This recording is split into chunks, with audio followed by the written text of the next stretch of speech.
This program is rated 14 plus and contains scenes of violence and mature subject matter. Viewer discretion is advised. At about 9:35 p.m., we received a radio call. A child was believed to have been abducted. It ended badly.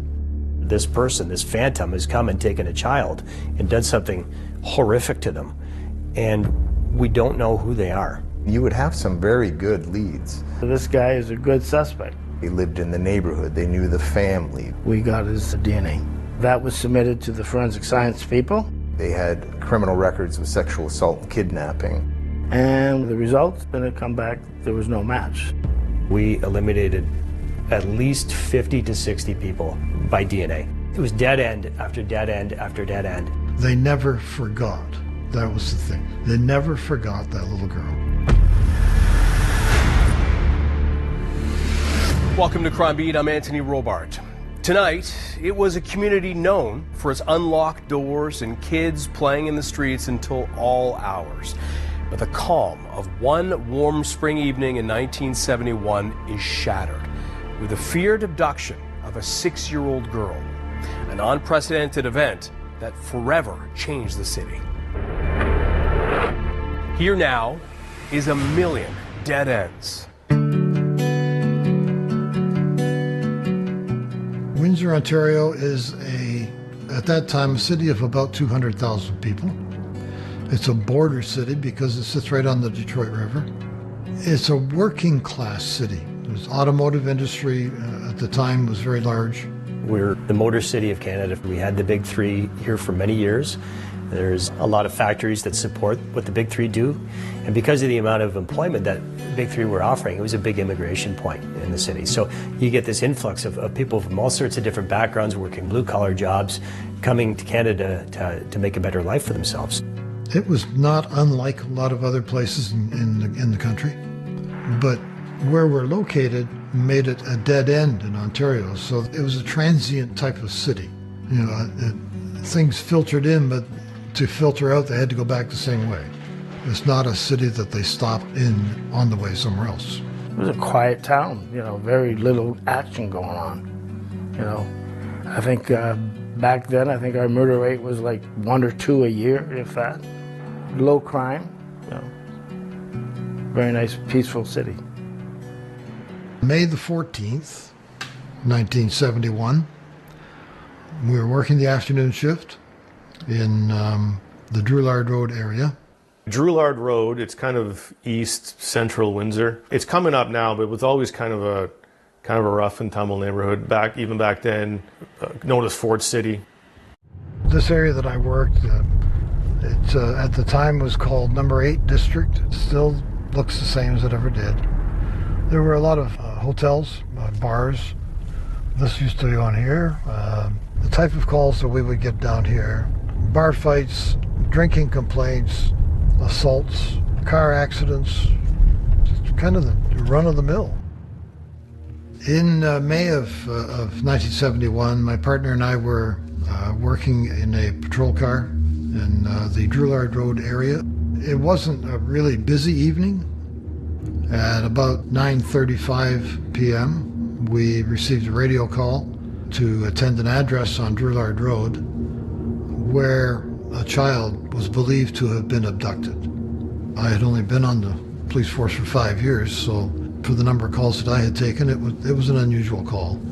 We were a little bit away, a few minutes getting down here. 1290 was a little house on the right-hand side down here that is no longer there, but it was just right here at this corner. When we got to the address, we went to the door, and we were met by the mother, who was frantic. Mrs. Topic, her first name was Paula, explained that her daughter, who was 6 years old, and her brother, who was 8, were playing in the backyard when they were approached by a strange man. The stranger offered the little girl $8 if she would walk with him down Drouillard Road a little bit, and he gave her brother a dime, and the little girl left with the man. The brother went right into the house. He went straight into the house and told his mother what had happened. Paul is there with a friend, and he explains that he sees them walking towards Seminole Road on Drouillard Road. I'm not sure how quickly he went into the house at the time to relay that information, and then that's when Paul and her friend go looking for Lubitsa. She was described as 6 years of age, approximately 4 feet tall, blonde hair, wearing a pink blouse, and green and yellow slacks. The mother was visibly upset, so we knew that we had to treat this very gently, but we also knew that it was quite serious. We had to get something going. Real quickly, we checked the house, made sure that the little girl wasn't there, hadn't come back. No, she wasn't there. The mother couldn't tell us anything about the person that walked away with the daughter because she didn't see him. So everything that we did get came from the boy. Although because of his age, it was difficult to really get a lot. But the person was described as a male, white, early 20s, tall and slim, wearing dark clothing. When we left the house, I said to my partner, I said, you know, if we don't find this little girl in an hour, we have a big problem. We got a hold of our radio dispatcher and gave a description of the child and the man that was with her, and had more cars sent to the area to start looking for her. The night she went missing, it was like the largest manhunt in Windsor history. Like hundreds of people, volunteers, police, scoured the streets together, looking in alleys and streets and parks. Looking back in time, you need some historical context. So 1971, we still had call boxes in the city of Windsor. So communications to police from dispatch were drastically different. So they get to the Topich residence around 9 o'clock. Sometime prior to that, Michael, Lubitsa's older brother, had come in and said that somebody had offered him a dime and promised to pay Lubitsa some money to come do a job. There's a separation there. How much of a delay before police response gets into the area, right? And it's no fault of anybody's. It's 1971. Child abduction wasn't a thing. So Paula's first thing that she does with her friend is she takes a walk down to Seminole Street, which is about a half kilometer away, and then comes back and then calls the police. We attended the residence at 9:35, so the call would have been just a few minutes earlier than that. The little girl was last seen at approximately 9 o'clock. By 9:50, we had a description of both the little girl and the abductor that we've put out on the radio. And then you have the whole dispatch procedure where it's not instantaneous to your computer in your car. It's a more tedious process. And then officers start to get to the area. It floods in fast. A lot of officers do. Even citizens start to come in and help what they called house-to-house checks. We're looking for this girl. We're trying to find her. We went up and down alleys, streets right in that immediate area looking for this duo. We had lots of eyes on the road. There would have been at least 5 district cars, units from the downtown precinct, and we also had detective cars. There was a lot of people there. At midnight, one of the lieutenants arranged a proper grid search, and my partner and I ended up being sent to the Essex Terminal Railroad, and it was open for people to walk down that way, so it was quite common to see people taking shortcuts going down the tracks. A lot of the people involved were fathers, and there was an urgency for us to try and find her.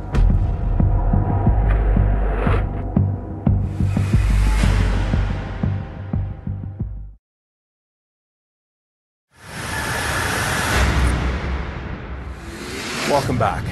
On May 14th, 1971, little Lubitsa Topich is out playing with her brother and some friends when a stranger lures her away just after 9 p.m. A massive search begins. Hundreds of police and citizens scour the streets. Eventually, they find her 4 hours later. We now return to a million dead ends. So at 1 o'clock in the morning, Saturday, May 15th, Tom Fortier is looking through the alleys in the 1600 block of Hickory, and he shines his light into the rear yard of 1690. And I remember what he described to me. Tom said he shined the light in and he saw what he thought was a large doll lying on the ground. And unfortunately, that large doll was Lubitsa.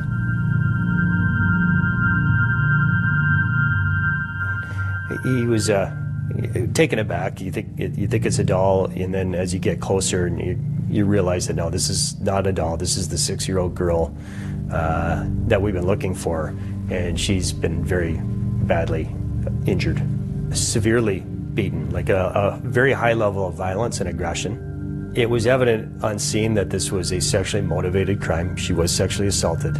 Part of her clothes were removed, and ultimately, the cause of death was asphyxiation. The distance that she was from where she was taken was about 1 kilometer, and the time from when it was called into the police to the time that she was located was 4 hours.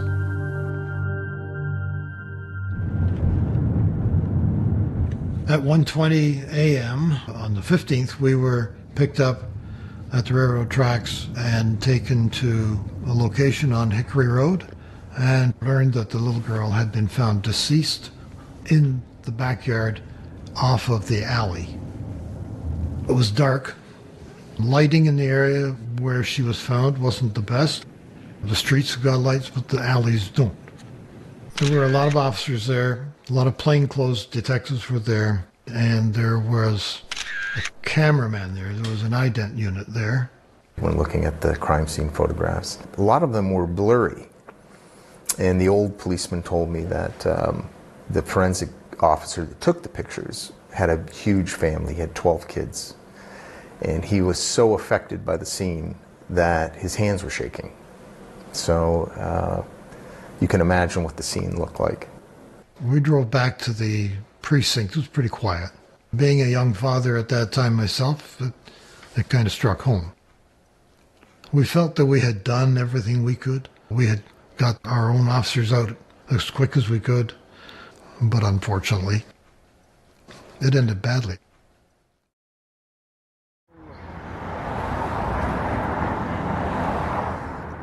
Right now we're standing at the corner of Drew Lard Road and Franklin. Drew Lard runs this way, and Franklin, if you look down that way, you can see what's left of the old Ford foundry, which was one of the biggest employers in the area in the 1970s. The Topich family's house was basically right in this area here. I believe it was the second one in. The scrapyard was around in the 70s. It was Paisner Scrapyard, but it's expanded now, and their house was torn down some time ago.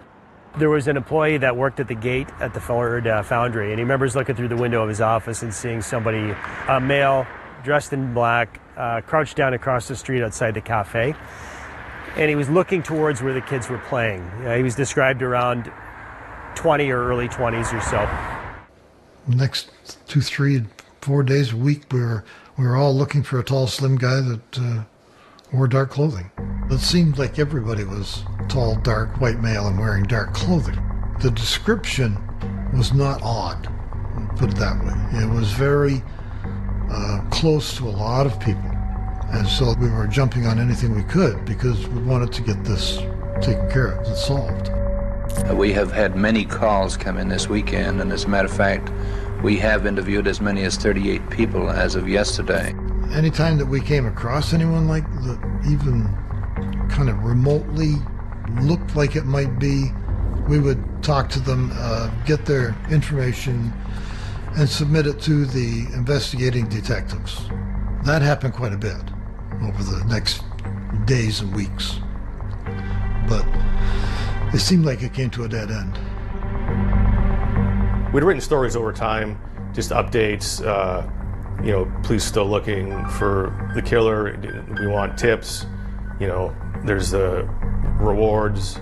I think very quickly in like 1971 there was like an $11,000 reward, which it's huge at the time, right?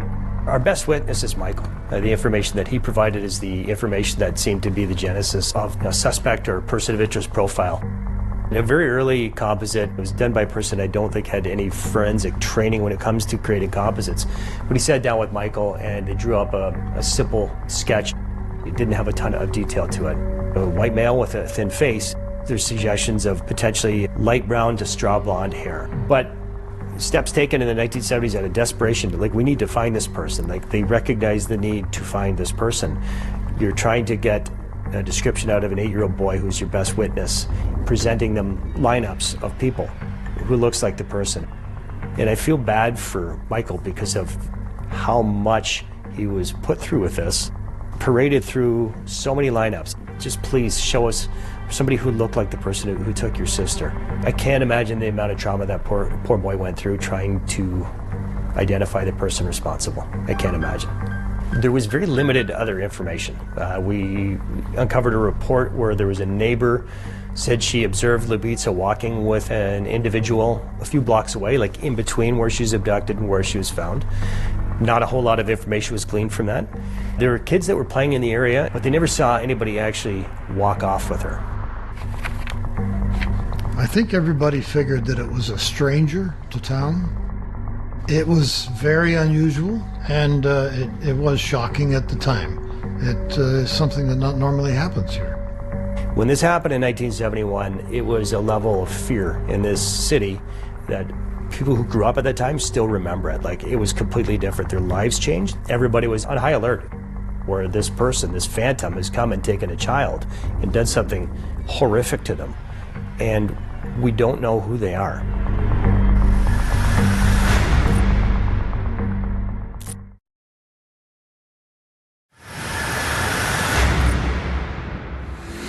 Welcome back to Crime Beat.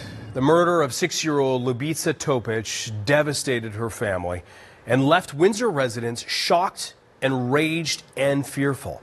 Now, everyone wanted the culprit found, of course, but 20 years later, police were still searching for her killer.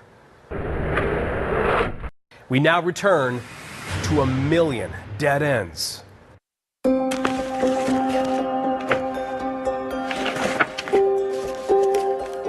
You can see, based on the amount of reports that are coming in from 1971 to about 1973, they put a lot of work into this case. Forensics in the 70s was limited to hair fiber analysis, to footprints, to fingerprints.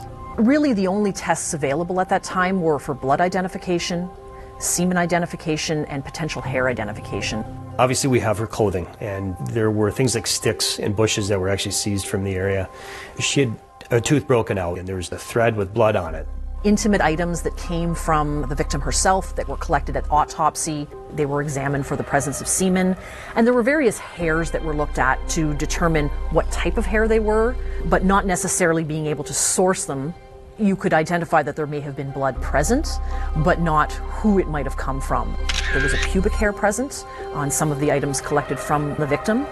And that's what was used going forward to be able to forensically assist the investigation.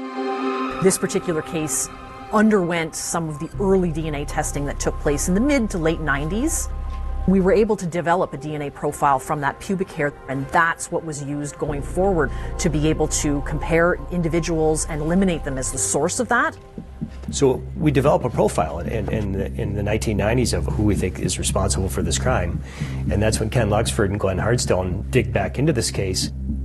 When we went to visit Lubitsa's mother, she had a shrine on her mantle in her apartment with her picture of her daughter and candles and the cross. And that's 20 years after the fact. Just seeing the shrine and talking to her, you could feel that she was hurting, very hurting. She was concerned that we'd given up, and I reassured her that we never give up. We looked at all the evidence that we had, and in the file there was already a suspect that was being developed. He looked like the composer. We spoke to his common-law wife at the time. The family had thought he'd done it. She had a grandmother that lived in the area of the alley where the body was found. So there was a connection with him being there.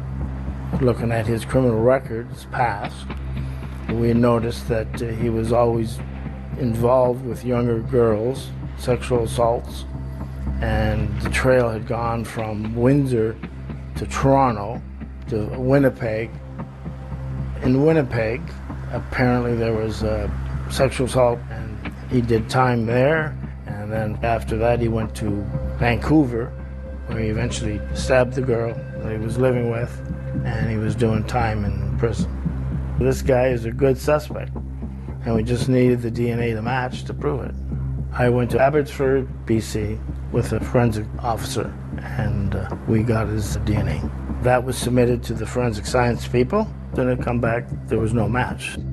It's one of these many times in this case where you're like, we finally got this, right? Especially once DNA comes around, where you have all these people, but now you know you got that smoking gun. If we get the DNA, we're gonna get him. So that's probably the first time where it's like, this is we're gonna get him, and it's not him. So the case kind of goes back on the shelf at that point. The lead is closed, and it sits for a few years until 2004, when Kent McMillan picks it back up. It was hard to sift through police reports that were 40 years old, and the evidence, and tracking down people, finding persons of interest that really fit the bill. There was just so many tips. Some retired detectives would call with one. They would talk to a neighbor or a friend or an acquaintance, and somebody would mention something during the course of conversation. At odd times, the media would put out a story on Lubitsa, and then the phones would start ringing. You go back into the old files and try to match them up.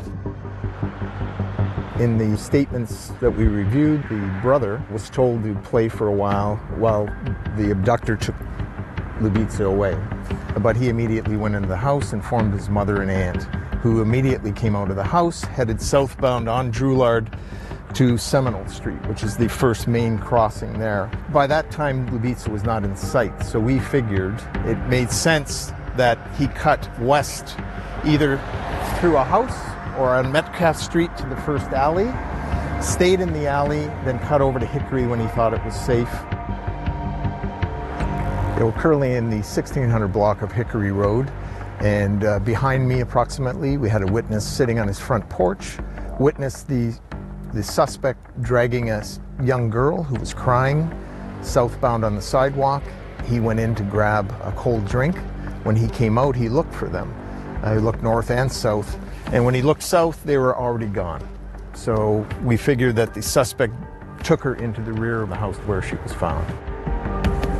The fact that the mother and the aunt had walked all that way and had not seen Lubitsa, and surmising the whole time that the abductor and Lubitsa were paralleling them southbound at the same time is the tragedy of the whole thing. This was always a DNA case. That's all we had as evidence. In 2004, we resubmitted all the clothing from the victim up to the Center of Forensic Sciences. You'll recall that we did have a DNA profile from the pubic hair, late 90s, but it was one item. By the time the mid-2000s came, we had that same DNA profile in many locations on the victim's clothing where there was blood present. It gives you that confidence that you're dealing with the target profile, that this might be the DNA profile from the individual who might be responsible for this particular event. We had quite a few leads that we had to work on. One of the most suspicious but promising was from a lady who lived in Northern Ontario. She had been sexually molested by her brother, who now resided in Toronto. He had a record for sexual assault, kidnapping. I received another phone call that stated he was a resident on an address in Assumption Street in Windsor, maybe a 25-minute walk from Drouillard Road where Lubitsa was living. Eventually he was excluded. There was a family in town here who, the whole family of career criminals, involved in drugs, theft. We received a tip that the father of this clan had molested this person when they were young, but he had since passed away. So we had to get familial DNA. He was excluded. Some people we just approached and told them what we were investigating, and they agreed to give us a blood sample. Other times I would have to use search warrants to get the blood samples from hospitals, clinics, dentist offices. You would have some very good leads. They lived in the neighborhood, they knew the family, they had criminal records of sexual assault and kidnapping, they had, violent streaks. But in the end, they were all excluded. We excluded close to 30 people. During the time of submitting blood samples, I was advised by the center that they were running out of comparative samples.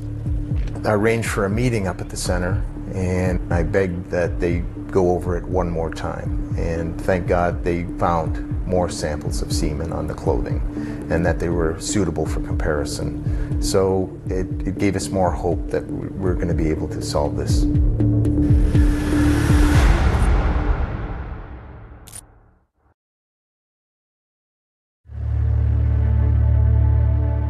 I moved here as a reporter in 2006, and almost immediately, especially because I was doing the crime beat a lot, people would, ask me like, "Oh, so you know about Lubica?" Or "What do you know about Lubica?" Right? It was always this thing that was in the ether of the city. It really bled into the fabric. People still talk about it. People who were kids remember, not really understanding why, but all of a sudden they couldn't go out to play, or their parents were locking the doors at night. They remember that very distinctly. As I was writing it over the years, I would get phone calls or emails or letters about people like, "Oh, I remember that, and I still think about it." And they didn't even know her, but it was this horrific case that just stuck in the collective consciousness of the city. I landed an interview with Paula Tobich, Lubica's mother, and it was the first time ever in 40 years that she'd talked publicly about it. That interview was heartbreaking. It was clear that this incident had just punched a hole in that family. It cratered that family. And she lived with it every day of her life. She talked about still dreaming about her. She had a photo. She would walk by and still speak to her little girl that had died 44 years ago. And it was like, for her, it had happened yesterday. She not only thought about her daughter, but she thought about the killer. Obviously, she wondered who this person was, but she talked about just being sad all the time. And she hoped that maybe the killer was living with that as well. She said, how could somebody do that and it not weigh on them somehow? And at the same time, the police, for the first time ever, announced that they had found this man's tooth at the scene of the crime. First time in 44 years, they had made this announcement, hoping to breathe life back into this case. There were teeth found at the scene that would match a male suspect between the ages of 16 and 20. It's my opinion that at the scene, when she was taken to the rear of 1690 Hickory, that she fought. She fought quite violently, and I know she had a pair of hard-soled shoes, penny loafers on, probably kicked him in the mouth, which would result in losing the tooth, and then he reciprocated with some very violent actions towards her. And just thinking of her, those last moments fighting for her life, pretty bad. When I picked up the case in 2014, there was a rush to get this case done, given the age. Because the age of the case, the person that we think is responsible was around 20. Well, they're getting up there now too, and there's an increased chance that this person is also now deceased. We actually have over 700 persons of interest for a variety of different reasons. If you have 700 persons of interest, how many do you really have? You don't have any, you don't have any focus, because there's so many different things that you have to go through to eliminate. When we tested the vaginal swab in 2015, we located an evidence. It had never been tested. The seal was still intact from 1971. It comes back to the exact same profile. We put it onto databases. I sent it to the United States and had it compared to American databases. I sent it to Europe to have it compared there, and hoping for a hit, and it never registered a hit anywhere. So now we keep going for persons of interest. You come across these people that look like very interesting suspects, but they've been deceased. It was dead end after dead end after dead end, and some of them were so exciting, this has to be the right person. I can tell you that we eliminated at least 50 to 60 people by DNA. So around 2016, we ended up sending some of our raw DNA down to a lab in the States to have it processed to get some phenotypings, which gives you probability predictors for things like hair color, eye color, freckling. You can potentially infer where their ancestral heritage might have come from in the world, things like that. When we get the phenotyping back, we learned that this person was very highly likely to have just had like brown hair, was likely to have little to no freckling, and I think the heritage indicated more towards like Scotland and Northern Europe. So what we did is we had a composite done up from what the person may have looked like in 1971, and another one what they could look like now.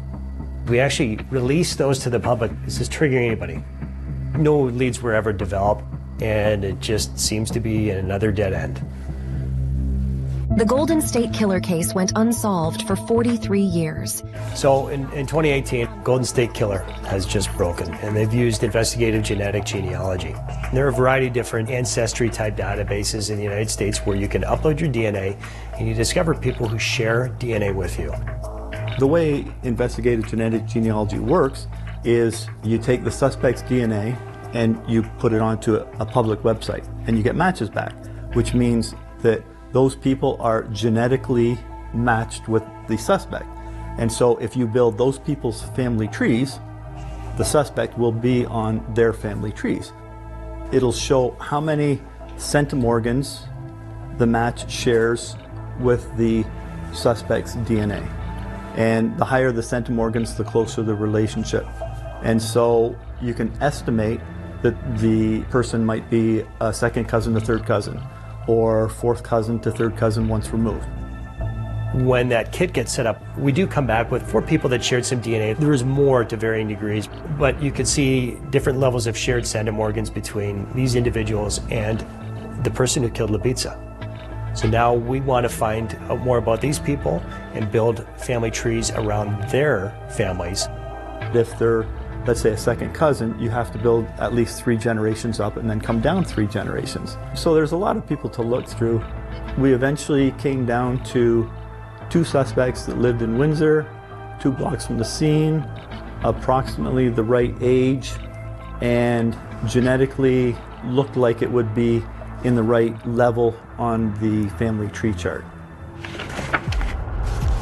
One of them comes up on our massive person of interest list from 1971. So immediately the focus becomes, let's get DNA from these guys. And after 2 or 3 months, we were able to obtain a sample from at least the one brother, the one that was, his name was listed in the box. And I thought, we're done. And when we get the CFS report back, he is excluded. It is not him.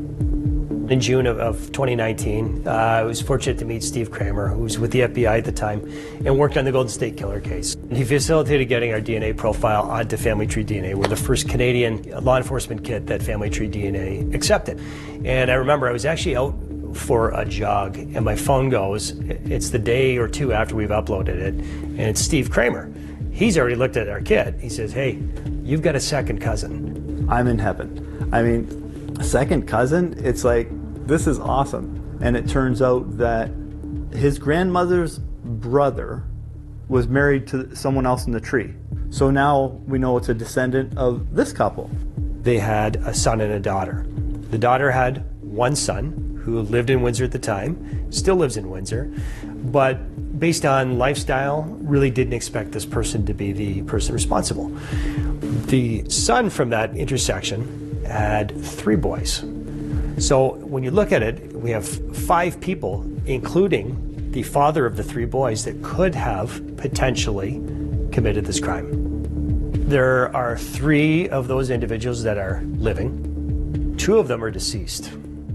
One of the 3 brothers actually had died in the previous year or so while we were investigating this.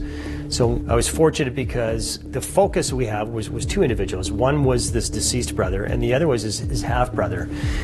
Based on what I was seeing with that half-brother and some of his known police contacts and sort of the similarity of some of the acts that he did compared to what we're seeing in this case, I thought it's going to be this person, right? Our surveillance team working on this person in another jurisdiction was able to get a sample from him, and the comparison comes back, and it's not him. His DNA does not match. He is not the person responsible, so it's just wind out of the sails. I ended up contacting the rest home that the other brother who was in Alberta, and we determined that there was still a medical sample. I wrote a warrant to obtain that sample. It was obtained and brought back here to Windsor from Alberta. in late 2019, we received a lung tissue sample that was in paraffin-embedded block, which we can sometimes work with and get DNA from, and that's what was submitted to us. I have a great relationship with the CFS biologist who worked on this case with me. The one thing I know about Melinda is she gets there fairly early. I think she gets there about 6 o'clock in the morning. She leaves early in the afternoon. So if I send her an email late in the afternoon, she's not going to get it, but at 6:01 the next day, I'm going to have a response. After I collect myself after seeing that the one half brother is not responsible for it, I said I'm going to send her an email and just say, hey, just following up on that other sample, the tissue sample, we haven't heard back yet. And I get a bounce back reply from her email saying she's out of office, will return on Monday.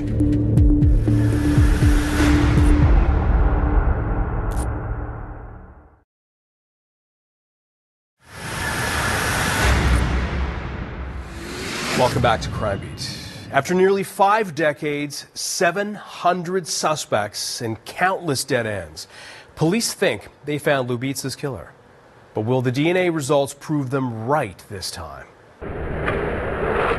Here now is the conclusion of a million dead ends. That particular morning, it was December 9th, it was a Monday, so I came in as I usually do. You grab everything out of your mailbox, and I realized, oh, the results are back from this case. This is great, let's take a look. We've had a number of comparison samples that were submitted to us over the years. This particular one was unique in that it was a biopsy sample. Often we'll typically get reference samples from people who are living, so it may be a blood sample or a buccal sample, but to get a lung tissue sample is not typical. It's a bit unusual, and so it sort of piques your interest. I look at these papers and my breath got taken away. You look at them and you think, oh my God. And because I'm an early bird, there's nobody else around, and I'm the only one that knows. And then I have the email from Scott sitting in my inbox, and I can't tell him. I worked an afternoon shift in major crime that night. I got home. By the time I got up in the morning, it's 11 o'clock. So I checked my email, and I have nothing from her. And that's really unusual because she's really good at getting back to you. We always have to get everything checked to make sure that it is sound and that I'm releasing reliable results. Being able to finally email him back and say, can I call you? With no answer to his question, just can I call you? That's when your heart starts racing. I still remember I'm sitting on my couch, 12:30, phone rings, it's Melinda, and I remember her saying, like, are you sitting down? And she says, yeah, this is a match.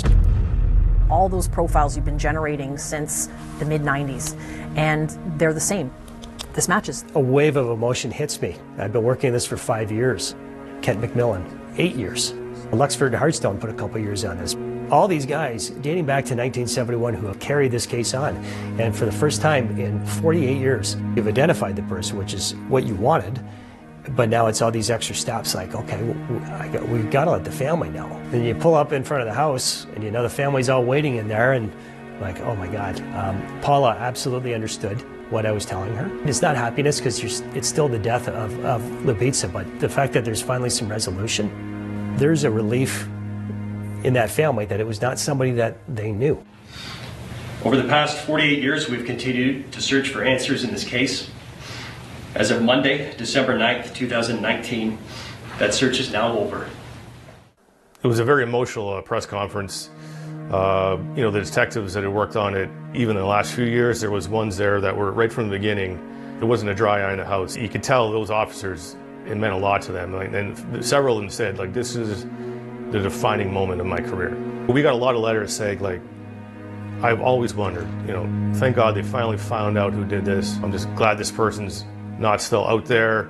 I knew Lubitsa when I was in kindergarten. I visited her grave over the years, and I just always wondered, and I'm just so glad this was finally solved. So at that press conference, the police said they have solved the case. We know exactly who it was. This man moved somewhere out west after the crime, and that's it. It irked me.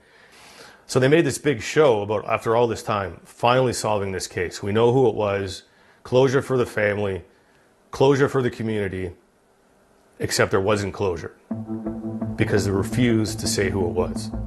They claimed it was a privacy issue because this man had died, and they wouldn't even tell us when he had died. Their argument was, since he's dead, they cannot officially charge him. Since they can't charge him, they can't release his name because it would violate his right to privacy. Their claim was that a dead person has a right to privacy 30 years after their death. First of all, they had released names of dead suspects in the past, as of many other police forces. So it just didn't hold water for me. So we did several stories. We talked to experts. We wrote columns saying this doesn't make any sense. It's a general consensus, I think, that you can't libel a dead person. So that was one issue we had. The other one was like, it's only right that after all this time, the community should have closure too. And the third issue we had was, like, what other crimes out there that could this help with? Like, there might be a cold case out west where he moved. There might have been some in Windsor. We don't know. There's no way to know unless you put it out there. So we didn't let it go. The next step was a Freedom of Information request. We asked for the identity of the killer, his age at the time, did he know the family, where he lived in proximity to the family, and where did he go out west when he moved? And are you aware of any other crimes that he might have done? Denied. Police wouldn't give it to us. We appealed, denied again. So we appealed it to the Privacy Commission. And that began more than a 3-year process of us fighting with them to get it. And then late one night, I was sitting at home and I got an email from the Windsor Police privacy people saying, after correspondence from the Privacy Commission and after a new look at this from new police management, here it is. So I found out that the killer's name was Frank Arthur Hall. He was 22, an unemployed laborer at the time, I believe. And he lived just down the street from this family. I think they lived in the 1200 block of Drouillard Road, and he was in the 1800 block. He was from Windsor. He had some minor criminal contacts with Windsor Police Service before, and some afterwards. Nothing of significant eye-catching nature that you would look at this person and say, oh wow, look at that. I found his contact card, and I could see that in May of 1971, his address changed to 1817 Drouillard Road, which is 6 blocks from the abduction point and about 2 blocks from where she was murdered. He did end up migrating out west, and he lived in Edmonton for the remainder of his days. He raised children after that, and actually that was the next chapter in this case, because a few years later we decided we were going to release the name. We had to let his daughters know. Now I've got to go and tell them, like, some pretty horrific news about their father. And I've never seen two people absorb that type of news as well as these two did. Yeah, very impressed with them. The Windsor Police did say that it was 2 parts, new management having another look at it, and the Windsor Star fighting for it for so long that they finally decided to release it. It was nice to at least acknowledge that it was related somehow to this battle we went through. When you finally hear that the case has been solved and you hear the name, what did you think? I never heard the name before. That name was not in the box. When I received the word that they had found him, it was a real satisfying day. Probably the crowning moment of my career to actually get to that point. And I think it's a crowning moment for this police service to be able to preserve that evidence and just pursue this until it was finally finished after almost 50 years. Like from day one, with the officers on the scene, with the forensic officers, and all the officers all along, it's like, this is the culmination of everybody's hard work. And why did we do this? For the family. Worth every second I put in.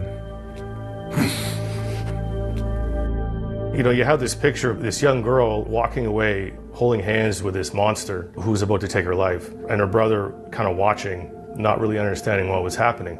I think that was one of the things that really struck a chord with people, was that, like, that kind of thing never happened in Windsor before, but now it happened, and like, it could happen to anybody. That could happen to my kid, or that could happen to your kid. And so that was a scary thought for a lot of people. It made them more concerned about their neighbor. Like, you know, we look out for our neighbor a little more, maybe. They never forgot. That was the thing. They never forgot that little girl. And that made me feel good, because she shouldn't have been forgotten.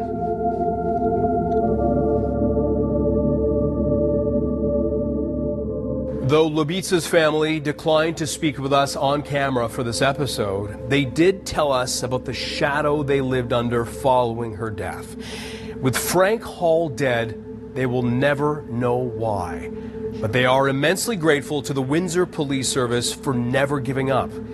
In solving Lubitsa's murder, they received the Linda Shaw Memorial Award for Cold Cases. I'm Anthony Robart. Thank you for joining us tonight on Crime Beat. Want more episodes of Crime Beat? Listen to the Crime Beat podcast now for free on Apple Podcasts, Spotify, or wherever you find your favorite podcast. And for past episodes of Crime Beat, go to the Global TV app, visit globaltv.com, or check out our Crime Beat YouTube page.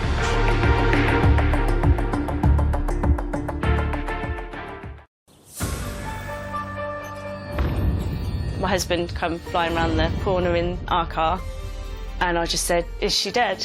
And he said, "Yeah." This is a grandmother who's been shot in a car park of the block of flats where she lives. If you were to put a list of places where somebody could be shot in the head, Elvis Barton wouldn't register. We were catapulted into a world that we had no idea on. We weren't from any kind of criminal background. Who's done this? What's their motive for doing this? Is there any other risk to the wider public? Contact made of this door. He knew what was going to happen, he helped what was going to happen, and he helped cover up what had happened. This case was about a carefully planned, cold-blooded murder. It was also about a brutal betrayal between old friends. In the heart of Northamptonshire, on the banks of the River Nene, lies the ancient and thriving village of Earls Barton. Earls Barton is an incredibly busy village, a lively village, full of people, generations, family. Nice village. It's been a nice village for years, and it's always been a community village, so everyone gets involved with everything, and most people know most people. It's kind of tucked away from nowhere. You'd never find it unless you stumbled across it, but it's a real gem, I think, of the county. So you've got your doctors, your chemists, the schools, the butchers, the bakers, pretty much the candlestick makers. I can honestly say Earls Barton is the best place I've ever lived and worked in. It's a place where people genuinely love each other, they genuinely care about each other. It's a place where community comes very naturally to the people here. And it's this close-knit, safe community that attracted Marion Price and her family to set up home. My mum was originally from Liverpool. She moved down with one of her other sisters and ended up meeting my dad, falling in love and getting married. With 2 children to care for, Marion juggled home life with work as a bursar at a local nursery school. My mum was always cleaning when we were younger. That's all I ever remember. She'd got the Motown on or just any kind of music, and she'd be cleaning and washing the windows every Saturday. Just always singing and dancing and just happy, really, yeah. Yeah, she's one of those people. She loved working with the children. She loved the colleagues she worked with. She was always looking to make people smile, looking to make people happy. If someone was down, she would always try and help them and cheer them up. And she was just a lovely person to be around. And family was everything to Marion. Marion Price was a loving grandmother, mother, daughter, sister. She was a family woman, she was bubbly, she had a big family support around her. We were always getting together, barbecues, Christmases, Easter. You know, it was a very big family. When their children were older, Marion and her husband separated, but remained the closest of friends. I was about 21 when Mum and Dad divorced. You know, they were separated on good terms.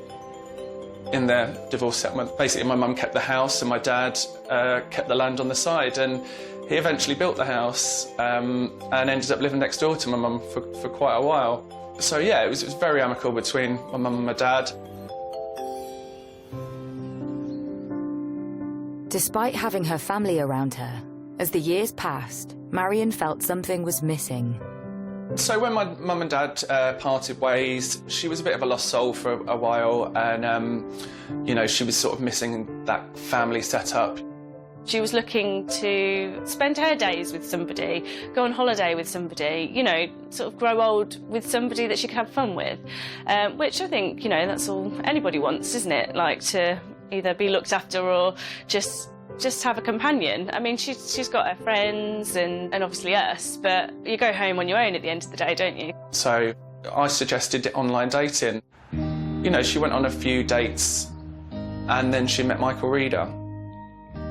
To everyone's surprise, Marion's relationship with Michael moved fast. It was a bit of a whirlwind romance. They were very quickly engaged and very quickly married.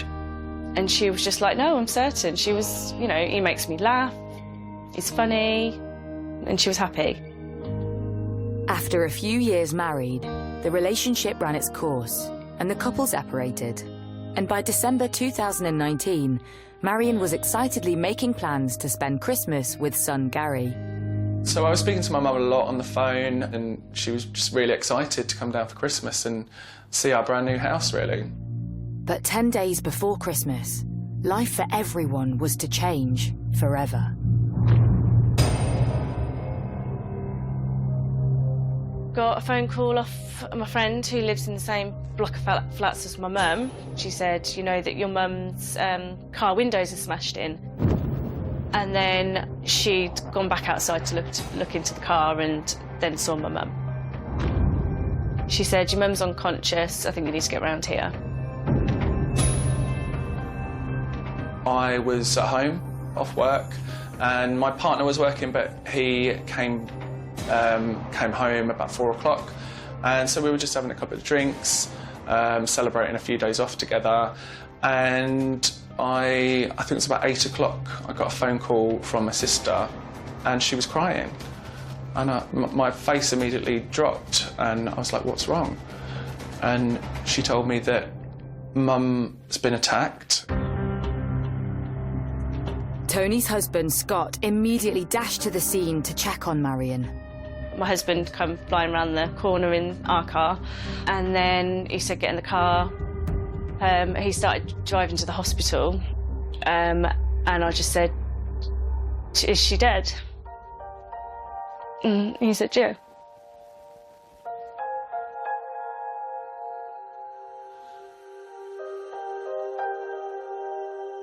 And I remember just falling to the floor and screaming, and the rest of that evening's a complete blur, if I'm honest. It was just, you know, you go from complete elation, having a good Sunday evening, to your whole world just crumbling.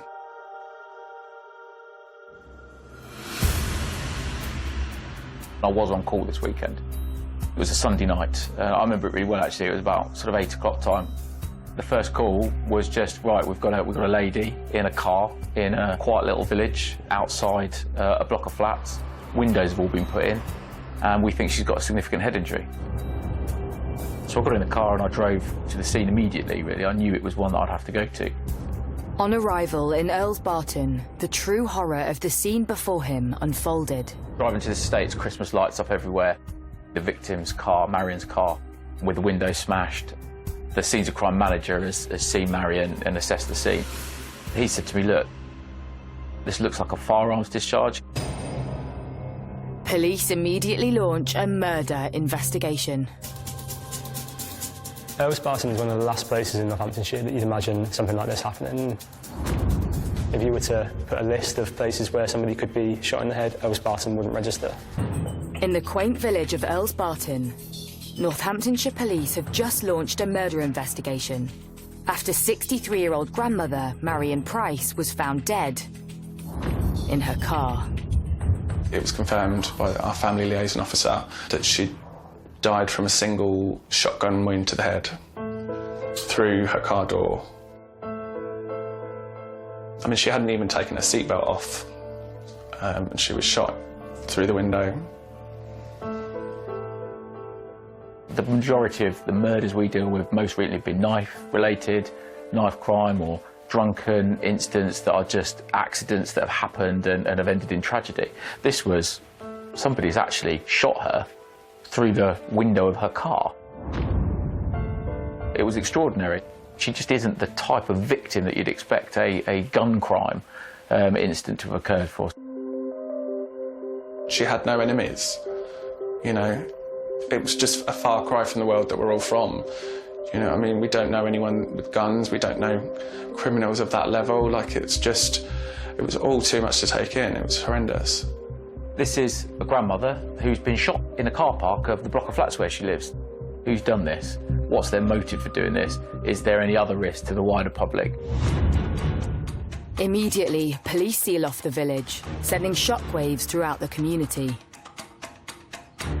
So lots of residents in the area woke up on Monday morning to see police tape everywhere, people in white forensic suits, and the first thought was, what on earth has happened here? It's just unbelievable that gradually the village wakes up to a scenario that nobody can quite believe has really happened, especially when it's somebody you've been familiar with. The community started to learn the nature of what happened to Marion. It came as a huge shock because of the intensity of the violence of the crime. There was a little bit of fear that someone's going round, someone's shooting somebody in a residential area that's quiet. How has this happened? Forensic officers scour the scene, desperate for clues as to who could have carried out this atrocious crime. This lady just parked her car, literally turned it off, as someone shot her in the head at point-blank range. You think that means somebody's had to have been there before her, had to have been hiding in the dark, because it was... We narrowed it down eventually to about 5 o'clock. It probably happened, but it's 5 o'clock in the middle of December, very cold, very sort of damp that evening, and you think somebody's laid in wait for her. And you think, who's going to have done that? The evidence from the forensic scientists showed that Marion had been shot by somebody effectively standing at the door of her car. It also showed that prior to being shot, she had put up her hand to try and protect her head. Completely futile, tragically, in the circumstances, because there was injuries to the hand which showed that to be the case.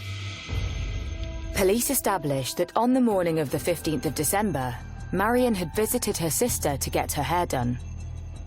From there, she did some grocery shopping for her mum, dropped that at her house before arriving back at her flat around 5 p.m. She was shot dead before she'd even had a chance to take off her seatbelt. One theory is immediately ruled out. It was obvious from the outset that this wasn't some robbery, because her handbag and its content was still in the passenger front footwell. With no murder weapon at the scene, police have to consider something even more terrifying. You've got almost what looks to be like almost like a gangland-style execution has happened in the middle of this little village. I think our initial thoughts were it could be a contract killing, because we didn't know anyone else that would have anything to do with something like that. With the shooting showing all the hallmarks of a professional hit, police need to establish if Marion was the target, or was it a case of mistaken identity? So delve deeper into life with her second husband, Michael Reeder. Can't really pinpoint the time that she started to change, but it was definitely not long after they got married. I would say probably within the year, she started to look tired. She wasn't putting makeup on. It seemed like he was charming all the right people. He was doing lovely things for her, for my sister's kids. He was going golfing with my brother-in-law. He was nice and pleasant to the people he needed to be at the time. But I would see different traits in my mum that just wasn't my mum. She'd lost her spark. I could see she wasn't happy, but I think she didn't want to be seen as a failure. Like, you know, I married him really quick, people didn't approve, you know, they're going to say I told you so. So she tried to stick it out. In 2017, Marion and Michael split up. When my mum left him, she called me straight away and just said, I've left Mike. And it was like this weight was just lifted off my shoulder. She was like, this is the next chapter of my life now. Like, I'm going to enjoy it. We're going to do this. We're going to do that. And yeah, she was just really excited about what was to come. And in November 2019, the couple decided to make their separation official. They were divorced, and just a month before that Marion was shot, he'd been ordered to pay her £10,000 at a court hearing. After the court, the next few days, he was due to pay that £10,000 into my mum's bank on the 16th of December. But the day before the money was due to be paid, Marion's life was cruelly taken from her. Something police believe is no coincidence. I suspected instantly that the person who has had to pay her money in an acrimonious divorce battle has a motive. And he's a very good suspect. So I'd sent some uniformed resources. They were firearms officers that went round to arrest him. Hold this door. Yeah. Contact made at the front with Mr. Reader. Yeah, he's just putting his dog indoors. You're right. Right, let's come in, Mr. Reader. Pop your lolly down somewhere for my friend. I need to have a chat with you.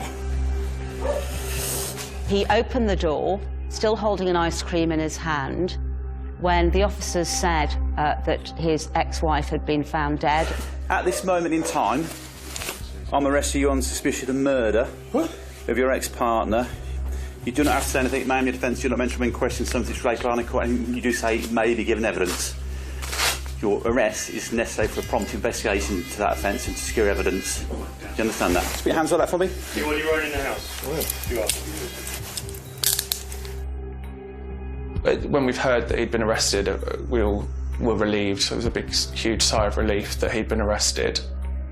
Just waiting for another car to come, and you're going to be taken to Criminal Justice Centre. All right? Where you'll be spoken to further about this incident. All right. You're under caution, sir. I'll just remind you, you do not have to say anything. Name your defence. You do not mention when questioned something that's related on in court, and you do say maybe evidence. All right. Have a seat. When did this happen? Early this evening, sir. Have a seat. Your ex-partner is Marion Price. Yeah. You know, who else would have wanted to hurt my mum? Nobody. Absolutely nobody. Michael Reader is taken in for questioning, but having found no murder weapon at the scene or at Michael's home, the police have little to link him to the crime scene and need to establish if he pulled the trigger or ordered the hit on Marion. Very pressured environment because we've got an initial 24 hours, then we can ask a superintendent internally for another 12. We didn't have any sort of fingerprints or anything like that on the car at the time that we could tie him to. We didn't get anything back from our fast-track submissions to the forensic lab, so we couldn't forensically initially put him there at the crime scene. We just were left with, he's done this. He's got to have done this. But police have no concrete evidence tying Reader to the murder. Time is running out to keep him in custody, and police searching his home have found nothing of interest.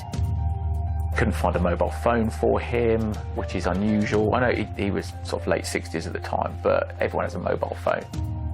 They looked at his bank accounts, and his bank account revealed a direct debit to a mobile phone company.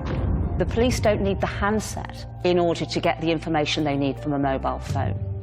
They need the data from that phone, and that can be obtained through the phone company. Information from Michael Reader's mobile phone data soon turned the investigation on its head.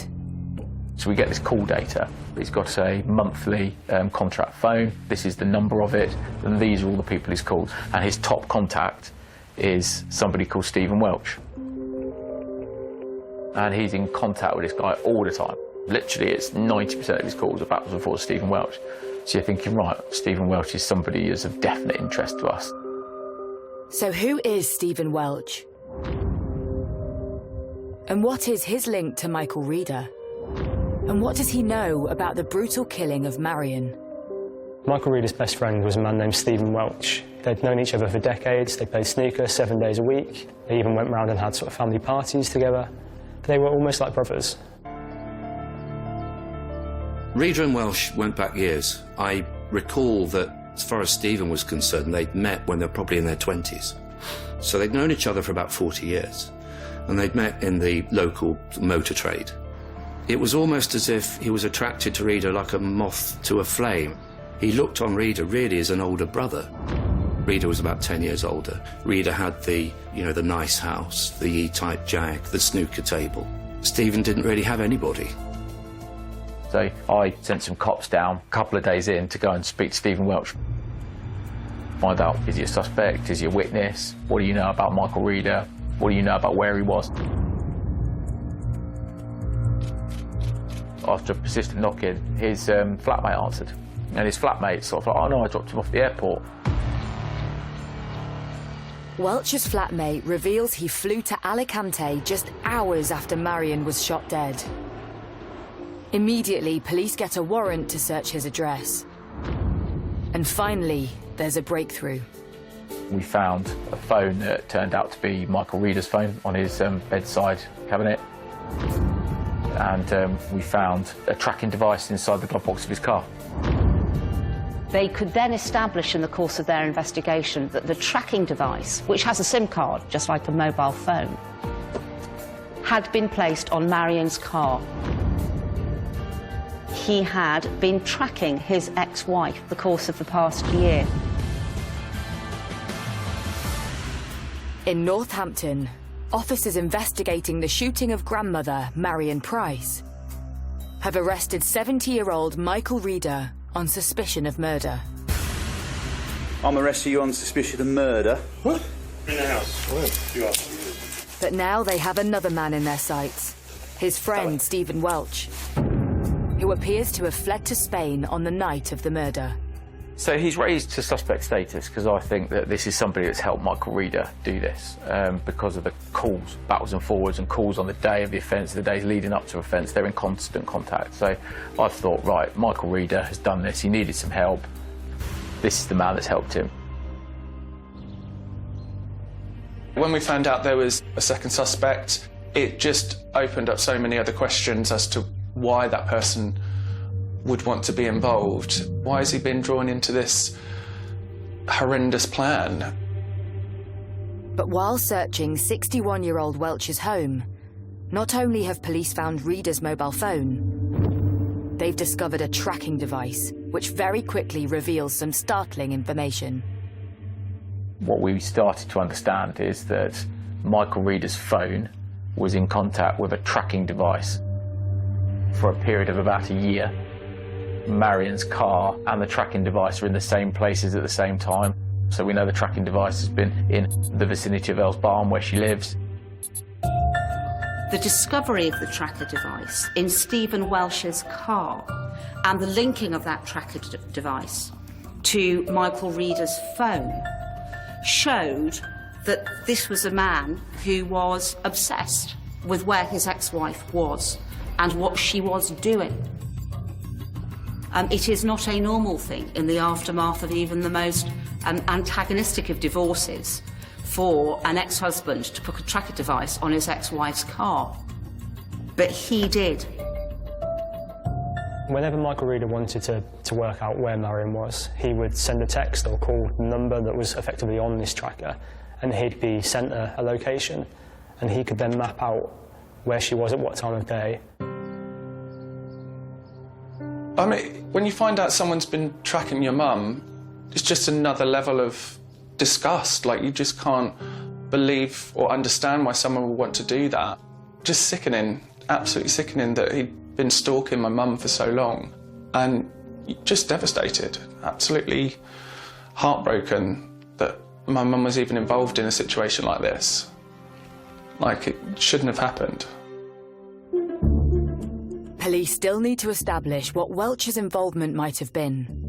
And analysing the tracker and the GPS phone data of both men proves enlightening.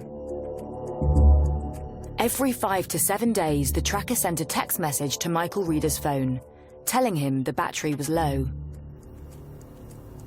And we could prove that mostly Welch's car was going from Northampton to Earls Barton very regularly. There was a perfectly sensible inference to be drawn that these various trips between Northampton and Earls Barton were for the sole purpose of charging the tracker. In custody, police questioned Reeder about their findings. Reeder didn't give away much. He predominantly answered no comment and just made it clear that he didn't kill his wife, and then refused to answer questions. He made us do all the work. I suspect he thought that simply getting rid of the handset would be enough to get rid of the evidence trail that ultimately led to him. He was very wrong about that, and he completely failed to understand that all the police needed was in fact to access the data, and you don't always need the handset itself in order to do that. Police might believe that Michael was tracking Marion for a year, but that didn't prove he had fired the gun which killed her. A gun which they still hadn't found. Any case, such as this, where somebody is killed with either a knife or a gun, the first thing that you will want is the murder weapon. And the first thing you will want to tell a jury about is the murder weapon and whether there are fingerprints or DNA on it. We had no such thing. It's like a bit of a needle in a haystack. We knew we were after a shotgun, but we couldn't tell how long the barrel was. We didn't know what we were looking for, other than it was a shotgun of some type. So in most murder cases, you'd imagine that somebody might find a weapon, somebody might find bullets, and police put huge resources into that. They used big manpower. They searched the River Nen. They searched houses. They searched areas where they knew that Reeder and Welch had been to, but they were never able to find it. Despite having found no weapon, police do receive some interesting information. There was a witness who had seen a man on a motorbike at a point that was looking up to where we knew Marion was visiting her mother for some 50 minutes. We had an eyewitness that said there's a bloke there on a motorbike, and I saw him and he was sat there for half an hour playing on his phone. Who was this man? Was it Michael Reeder? Or Stephen Welch? Police believe whoever it was removed the tracker from Marion's car while she was visiting her mother, then followed her back to her own home on the motorbike. He sat there on his motorbike waiting for her. He followed her back to the house, and he shot her in cold blood through the window before she'd even had a chance to take her seatbelt off. Convinced Marion's ex-husband was involved in some capacity, police charge Michael Reeder with her murder. But their second suspect, Stephen Welch, is still in Spain, although it appears he is keeping a close eye on events back in the UK. The police could see from Stephen Welch's phone he had been Googling as to what had happened. And on 20th of December 2019, Stephen Welch gets a big surprise. So we had a reception committee waiting for him as he came off the plane. And he came back and we arrested him. Welch admitted he'd been ferrying the tracker backwards and forwards, and he admitted in evidence, I was complicit with a long-term stalking operation. I'm disgusted and ashamed of myself and everything. News is made public that there is now not one, but two men charged with the murder of Marion Price. It's just scary to think about how planned it was and the potential for it to be thought through enough for two people to be involved, and that someone else might know about it and have been able to have intervened and not. It's just scary, I suppose, to think about. We were shocked when we found out that there was a second person involved, really shocked. We were just like, it's crazy enough that one person would want to do it, let alone an accomplice who has no reason towards my mum. But with both men denying their involvement, police have their work cut out to build a case for trial.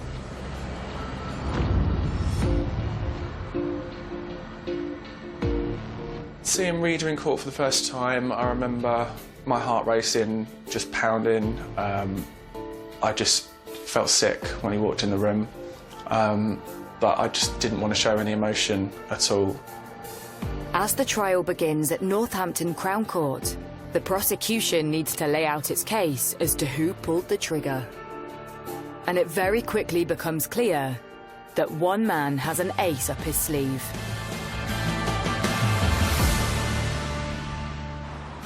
In the first few days of the trial, Stephen Welch and Michael Reader sat in the dock together. They had the occasional chat. They were best friends after all. But it soon became apparent that actually it started to dawn on Stephen Welch that Michael Reader had really landed him in it big time. Within a few days of the trial starting, an extra dock officer was placed between them and the dock. Stephen Welch had known that Reader had his ex-wife under surveillance. He did admit that he was playing a role in that. But at no time did Stephen Welch accept that he'd known what was about to happen or what had happened. As the trial unfolds, stories emerge revealing the truth behind Marion Price and Reader's relationship. Listening to the court case, there was a lot of things that came out that we didn't know. That was upsetting and shocking. He'd hit her a couple of times and that he threatened to kill her a few times. Marion initially dismissed her children's concerns that something was wrong. But as the years passed, things went from bad to worse. She never told me or my brother the full story. Mum and Mike were due to come over my house for Christmas dinner, and for some reason he didn't come over. And then when she'd gone home, he'd taken all the Christmas decorations down. I had got some tickets for my mum for Jersey Boys. At the end of the musical, the whole audience gets up to dance, and mum loves to dance, loves to sing, and he didn't like it. So he stormed out of the auditorium, left her in London. He'd just gone back to Northampton on the train. In 2017, Marion left Michael Reader. Unbeknown to her children, she continued to give Reader £54,000 when he demanded money, until she put her foot down and refused in May 2017. Something which sparked a violent rage in Reader. So he come round and he threatened her, and she said, "I haven't got it, you can't have it." He said, "Well, then you're going to have to sell your house." And she was like, "No, I'm not going to do that." And with that, he's pulled out a hammer, a mallet of some type, and hit her over the head several times.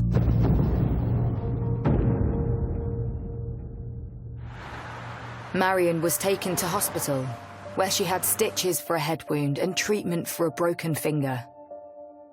Reader was arrested and charged with grievous bodily harm. It went to court, went to trial, and apparently, you know, the jury come to the conclusion that he hadn't done it. They went with him instead of my mum. And I feel like she was failed then. Sorry.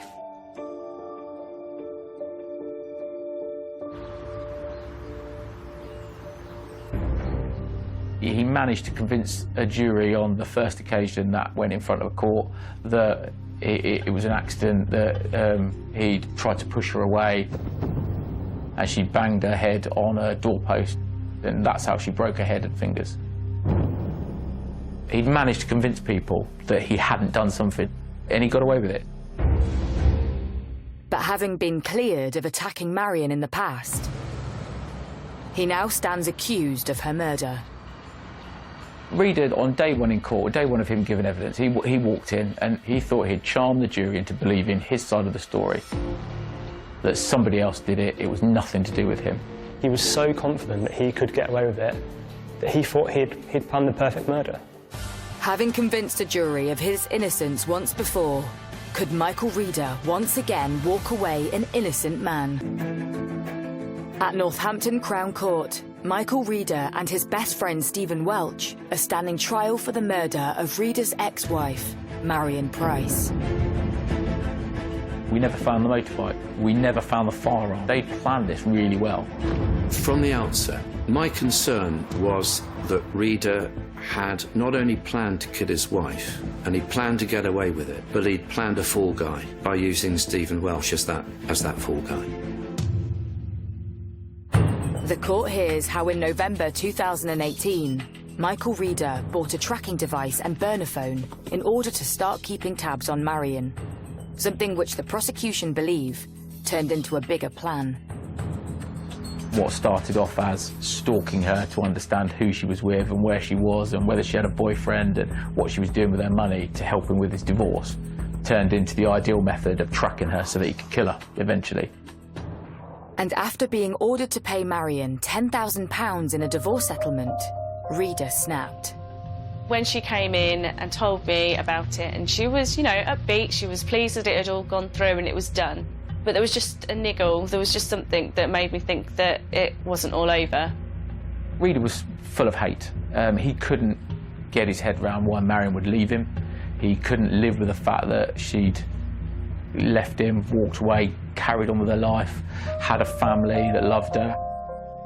He wanted to take that away from her. It was just jealousy, it was coercive control, and it was just him trying to have the final say on what happened with her life. The court hears how on 15th of December 2019, Marion visited her sister to get her hair done before going shopping. She then drove her silver Corsa back to Earls Barton to her mother's house, where she unloaded shopping between 4:15 p.m. and 4:30 p.m. It is here the prosecution claims the tracker was removed from her car. Marion was followed home and shot dead through her window, before she'd even taken off her seatbelt.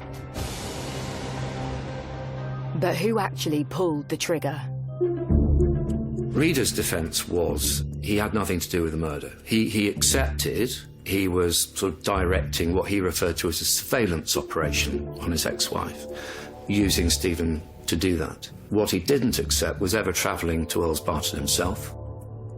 And his insinuation was that whilst they both knew there was a surveillance operation going on, it would have been Stephen Welsh that took it one step further, outside Reader's knowledge. But the prosecution argues differently. We believed, knowing all that we did, that Michael Reader would have wanted his ex-wife to see that it was him who was about to shoot her. And they present the evidence they believe proves it. This is where the Google data, the GPS data, came into play, was in relation to Stephen Welsh, because that showed not only had he waited patiently at Michael Reader's home address whilst Michael Reader's phone went off to Earls Barton and was located in the car park behind Marion's flat at the time that she was shot. But also, as soon as that was done, we saw Stephen Welsh's phone move from his address to meet the phone of Michael Reader in what turned out to be a garage slightly north of where Marion was living. The jury is told that after executing Marion in cold blood, Reader once again turned to his trusted friend Stephen Welch, calling him to meet him at a nearby garage to dispose of the evidence. He said that Michael Reader gave him his coat and asked him to get rid of it. He drove up to a reservoir in order to get rid of it. There was evidence that demonstrated that Welsh had travelled up to something called, I think it's Pittsford Lakes, and then down to the River Nene in the hour or so after the shooting in order to dispose of paraphernalia connected with the murder. Stephen Welch tried to say that he was simply a man doing a friend a favour.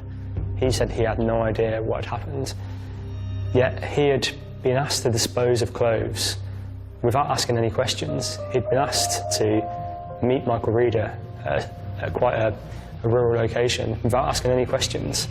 He flew to Alicante the next morning. He saw stories online about Marion's death, and he asked no questions. Who does that? The court hears that following this discovery, police searched the river. We found a bag with some clothing, a rucksack that had been thrown into the river there, that became quite crucial at trial. And despite Reader's insistence otherwise, the prosecution is adamant he was the one who pulled the trigger. Whereas the prosecution case against Reader was he was the shooter, the case against Welsh was he was not the shooter. He was involved in what we call a joint enterprise. In other words, he was actively involved in the planning and assisting of the murder. Having both denied their part in the murder, on 30th of November 2020, the jury retires to consider its verdict. Would Michael Reader once again walk away a free man? Once the jury went out to deliberate on their verdicts, we really were as confident as we could be, even though it can always go wrong with a jury. And I have done a number of cases over the years in which a jury has come back with a verdict that was not expected. After 3 days of deliberating, the jury returns its verdict. Stephen Welch is found guilty of murder. Michael Reader is found guilty of murder.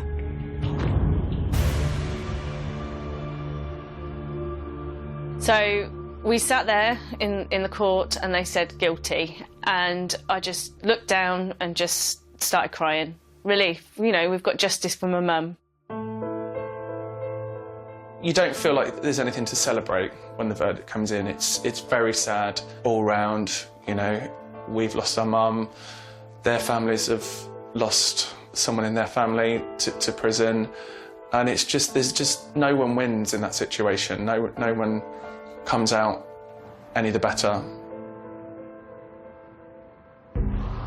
On 21st of December 2020, just over a year after the brutal murder, Michael Reader is sentenced to life, with a minimum term of 31 years. Stephen Welch is jailed for a minimum of 27 years.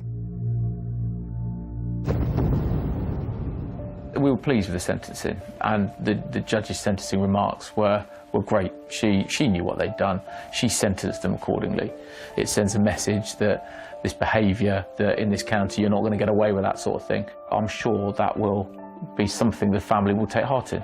Not from a vindictive point of view, from a point of view that he won't do anyone else any harm. I think that Michael Reader was motivated by loss of control. He lost control of Marion. She had the audacity to leave him. Despite the sentences, the pain of losing their mum is something Marion's family will live with forever. The way I feel now is a bit empty, lost, but, you know, we're getting there. Living life for her.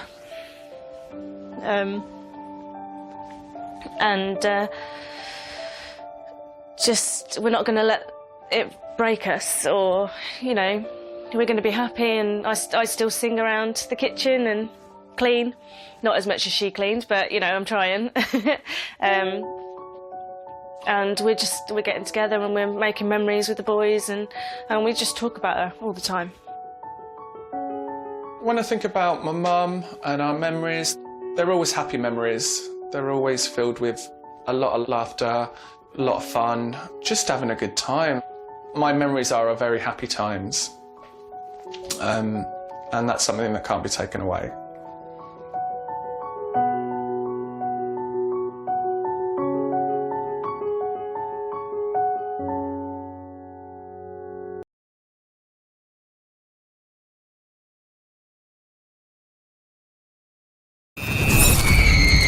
Story of murder so ghastly, your head will spin. It made the hair on the back of my neck stand up. It is now 48 hours into the search for the missing Nassau County mother. Where is she? What happened? Who is involved?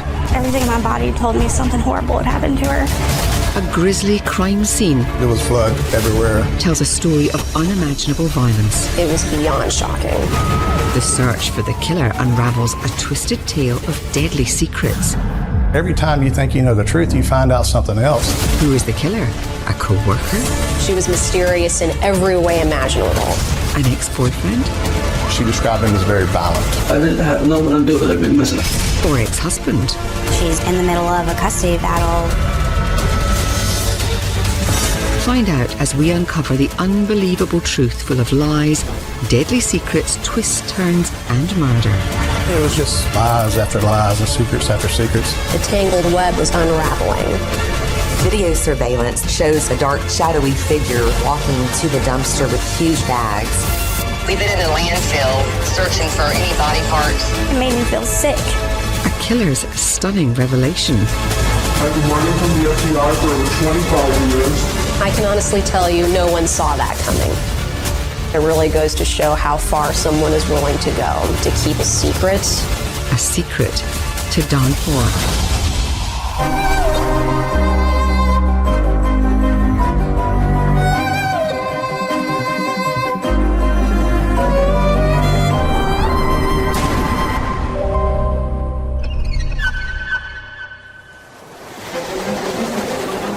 On the northeast shores of sunny Florida is the small seaside city of Fernandina Beach. Fernandina Beach is a beautiful community. It's picturesque. It's very touristy, a lot of attractions downtown. Great hotels, restaurants, great beaches, lots of activities to do. And it's a safe community. It's really the type of place you want to raise your family.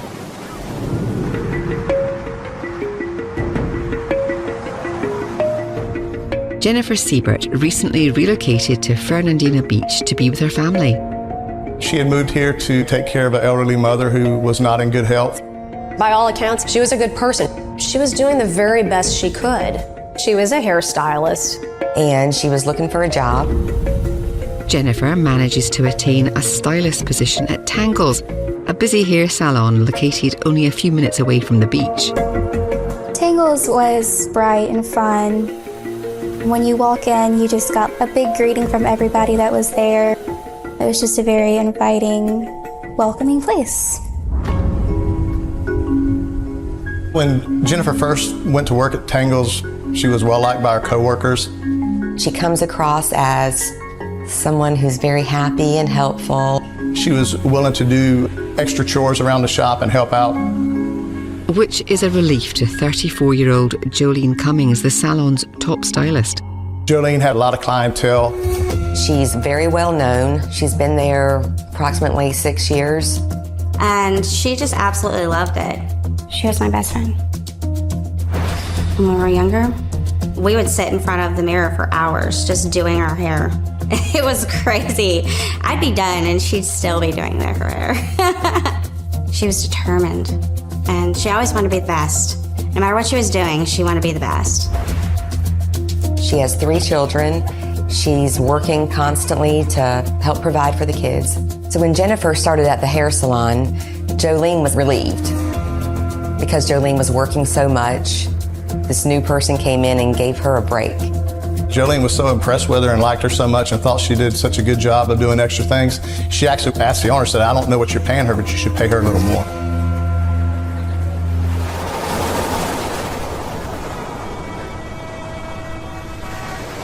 As the weeks pass, everything seems to be going well at the salon.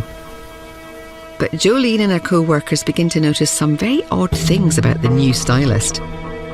She was just very secretive and just kind of strange. Not only that, Jennifer didn't seem to have any friends. She was a loner. She would not give out her cell phone number, which is pretty unusual for a hairstylist who's trying to build clientele. And she was wearing wigs, which is not what you would expect from someone who does hair professionally. I've never known a hairstylist that wears a wig. To say she was mysterious would be an understatement. Jennifer offers her co-workers a compelling reason why. She said that she came to Fernandina to look after her mother, but she's also hiding from an ex, that she's a domestic violence victim, which is the reason why she wears wigs. She described him as a stalker and a computer expert, and she felt that if she gave out her number, he would be able to track her or find her and locate her. She described him as very violent. So she didn't want her identity known. Jennifer's secret is safe with them.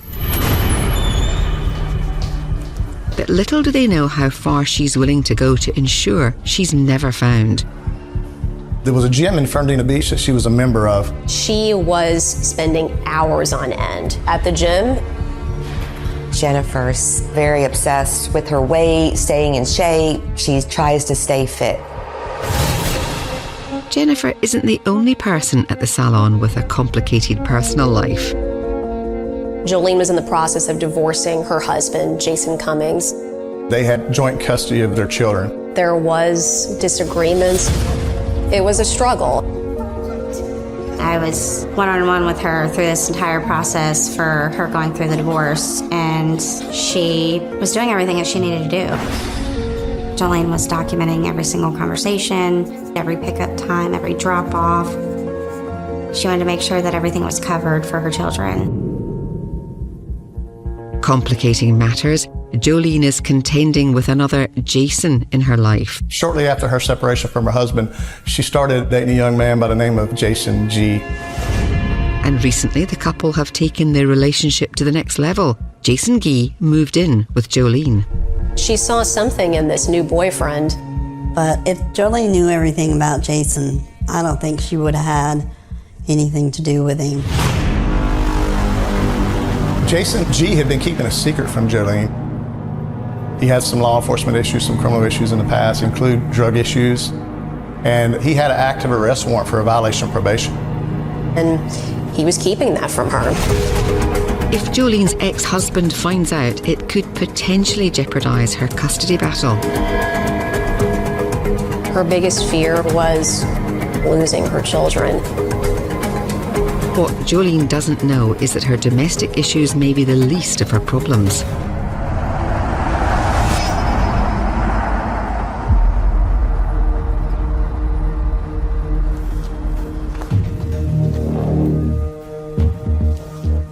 Jolene told me that this girl at her work was aggravating her.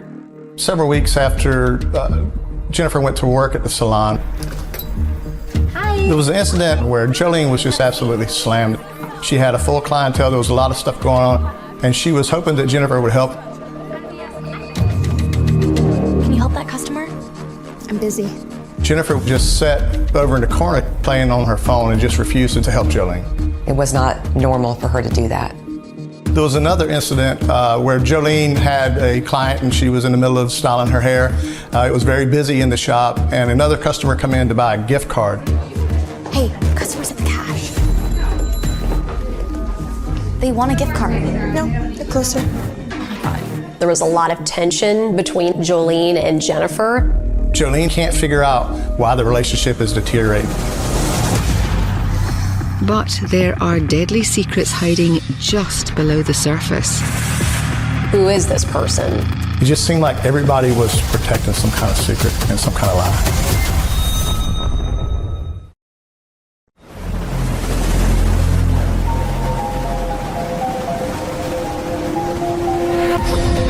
Jolene and Jennifer's work relationship is becoming severely strained. It started off great, but as times pass, it's getting more and more stressed. There was back and forth, there was bickering. Jolene has no idea Jennifer's behaviour is about to get much worse. Jennifer began to nitpick. If Jolene was 1 minute late for work, she would call the owner and tell him that Jolene was late. And the lies kept going. Jennifer's aim is to get Jolene fired. Jennifer then makes a report to the owner that Jolene is stealing money from the cash register. Jolene is shocked by the allegations. She wasn't having that at all. She has never once backed down from anybody. Jolene informs the owners that everything Jennifer told them is a lie, and they believe her. They trusted her. She was on one-on-one communication with the owners of the salon constantly. They knew if she was running late. They knew if she was taking money out of the drawer. And that would have been none of Jennifer's business to even pay attention to something like that. Jennifer's plan to get Jolene fired has failed, but the owners decide not to reprimand Jennifer in consideration of her dire circumstances. She had said that she was running from an abusive ex. Jolene didn't believe her, though. Jolene had a very good bullshit detector. Maybe that came from her parents being in the police department. Her stepfather worked for the sheriff's office. Her mother worked for the sheriff's office. She knew when something wasn't right. She does have kind of a sixth sense. Although it's not completely foolproof. Case in point, her current boyfriend, Jason Gee. Jason G was keeping a secret from Jolene. She didn't know that he had problems with the law. That will soon change. Jolene had discovered that he had violated the terms of his probation. She confronted him. She told Jason, "You can't stay here."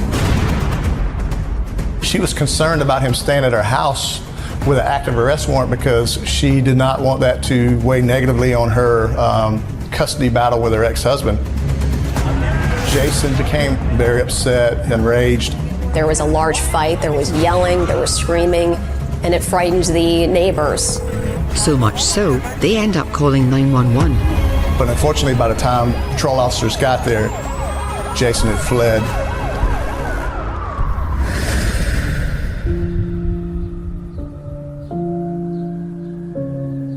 Jolene is severely shaken by the incident, and she worries what her fugitive ex-boyfriend might be capable of. I worried about her, you know. She was living out there in the sticks by herself. The next day at work, Jolene tries her best to carry on as if nothing happened. But she's clearly shaken by this. Her concern is how this could affect her life. Particularly if her ex-husband, Jason Cummings, hears about the incident. Keeping her children was her #1 priority. She naturally wanted to confide in someone she trusted, and that was a co-worker. A co-worker not named Jennifer Siebert. When Jennifer Seibert sees this conversation, her antenna goes up. She wants to listen in.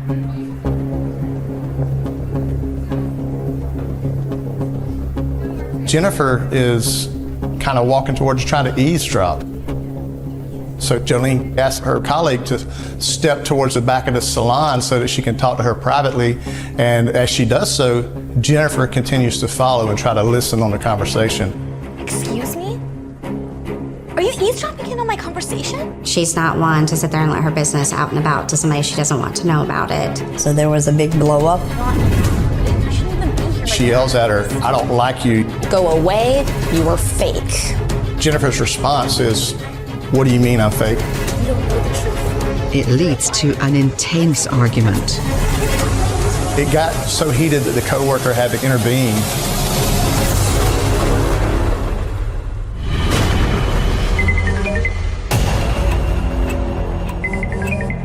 Unfortunately for Jolene, her issues at work are the least of her problems. Word that the police were called to her home over her domestic disturbance with Jason Gee has reached her ex-husband. Jolene told me about the ex-husband wanting to come and take the kids from her and threatening to do so. She was very concerned. And as a mother, Jolene was not going to have that. The pressure is building on Jolene Cummings' world. She was willing to do anything for her children.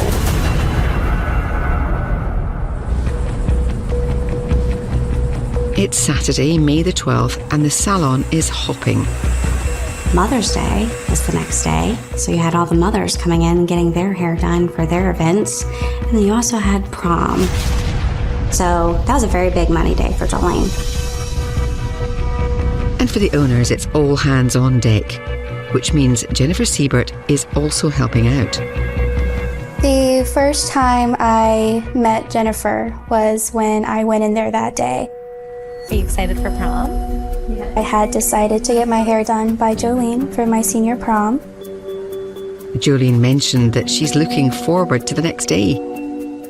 Not only was it Mother's Day, but it was also her birthday. Jolene loved to celebrate her birthday. There were big plans for the family to be together that weekend. Including Jolene's mother, Anne, and her 3 kids.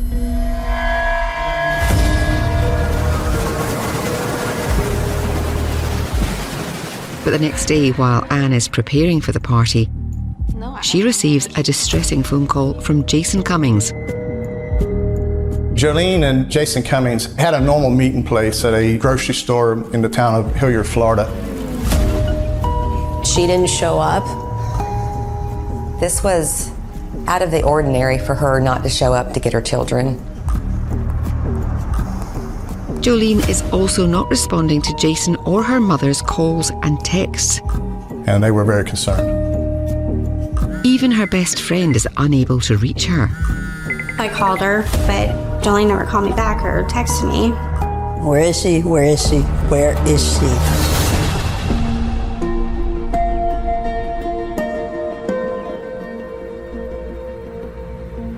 When Jolene doesn't turn up for work on Monday morning, Anne uses her connections in law enforcement to ask for help.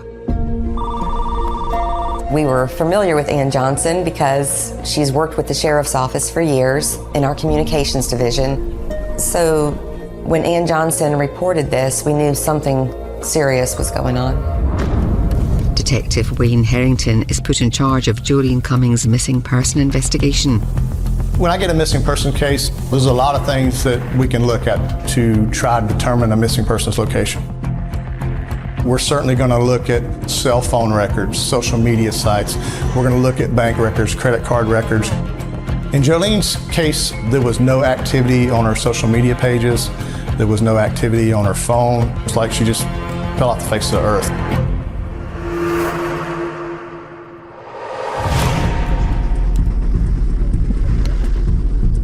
Harrington knows it's still early days and is hopeful Jolene will eventually show up. In the meantime, police need to ascertain Jolene's last known whereabouts. Our initial investigation determined that the last time that anybody had seen Jolene was at approximately 5 p.m. on Saturday, May 12th, when she was working at Tangle's Hair Salon.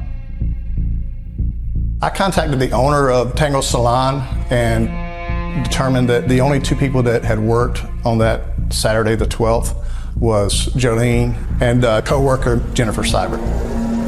Let's find Jennifer Seibert. Let's talk to her.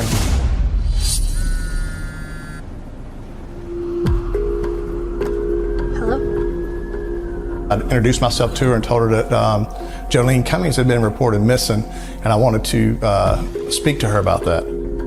But before Harrington is able to ask her any questions, Seibert says she doesn't want to get involved. She said that she had a stalker ex-boyfriend, that if her name was listed anywhere in a report, that somehow he would find out her location and track her down. It just seemed very, very strange to me. I explained to her that I was simply wanting to speak to her because she had worked with Jolene on Saturday. I asked her, was Jolene acting weird? Did she give you any explanation of going anywhere over the weekend? She simply stated no. Jolene was acting normally and they did not discuss any future plans. Seibert says that after they closed up the salon, Jolene got in her SUV and drove away. This was the last time that Jolene was seen. Police obtain a search warrant on Jolene's home to see if they can find any clue to where she might be. They find something troubling, signs of violence. It was very suspicious. We found out that Jolene recently had a domestic violence dispute at her house, a couple days prior to her missing. With a man named Jason Gee. We knew that we had to locate Jason Gee. I had a detective that attempted to contact him via phone. The phone rang about 10 times. Finally, Jason answered the phone, and when the detective identified himself, he immediately terminated the call, and any attempts to contact him via phone after that, he had turned his phone off. So between the domestic incident that had previously occurred at the house and the fact that he was ducking and dodging the police, he was quickly becoming a suspect in this case.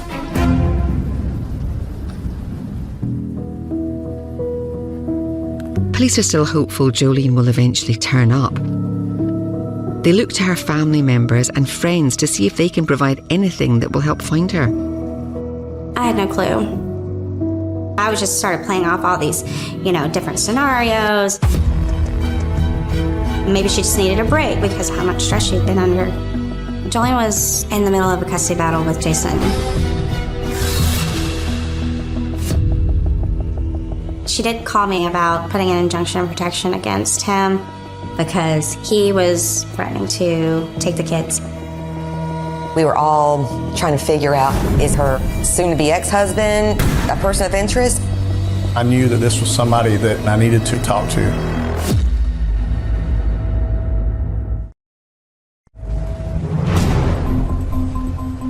Nassau County Police have a person of interest in the mysterious disappearance of 34-year-old hairstylist Jolene Cummings.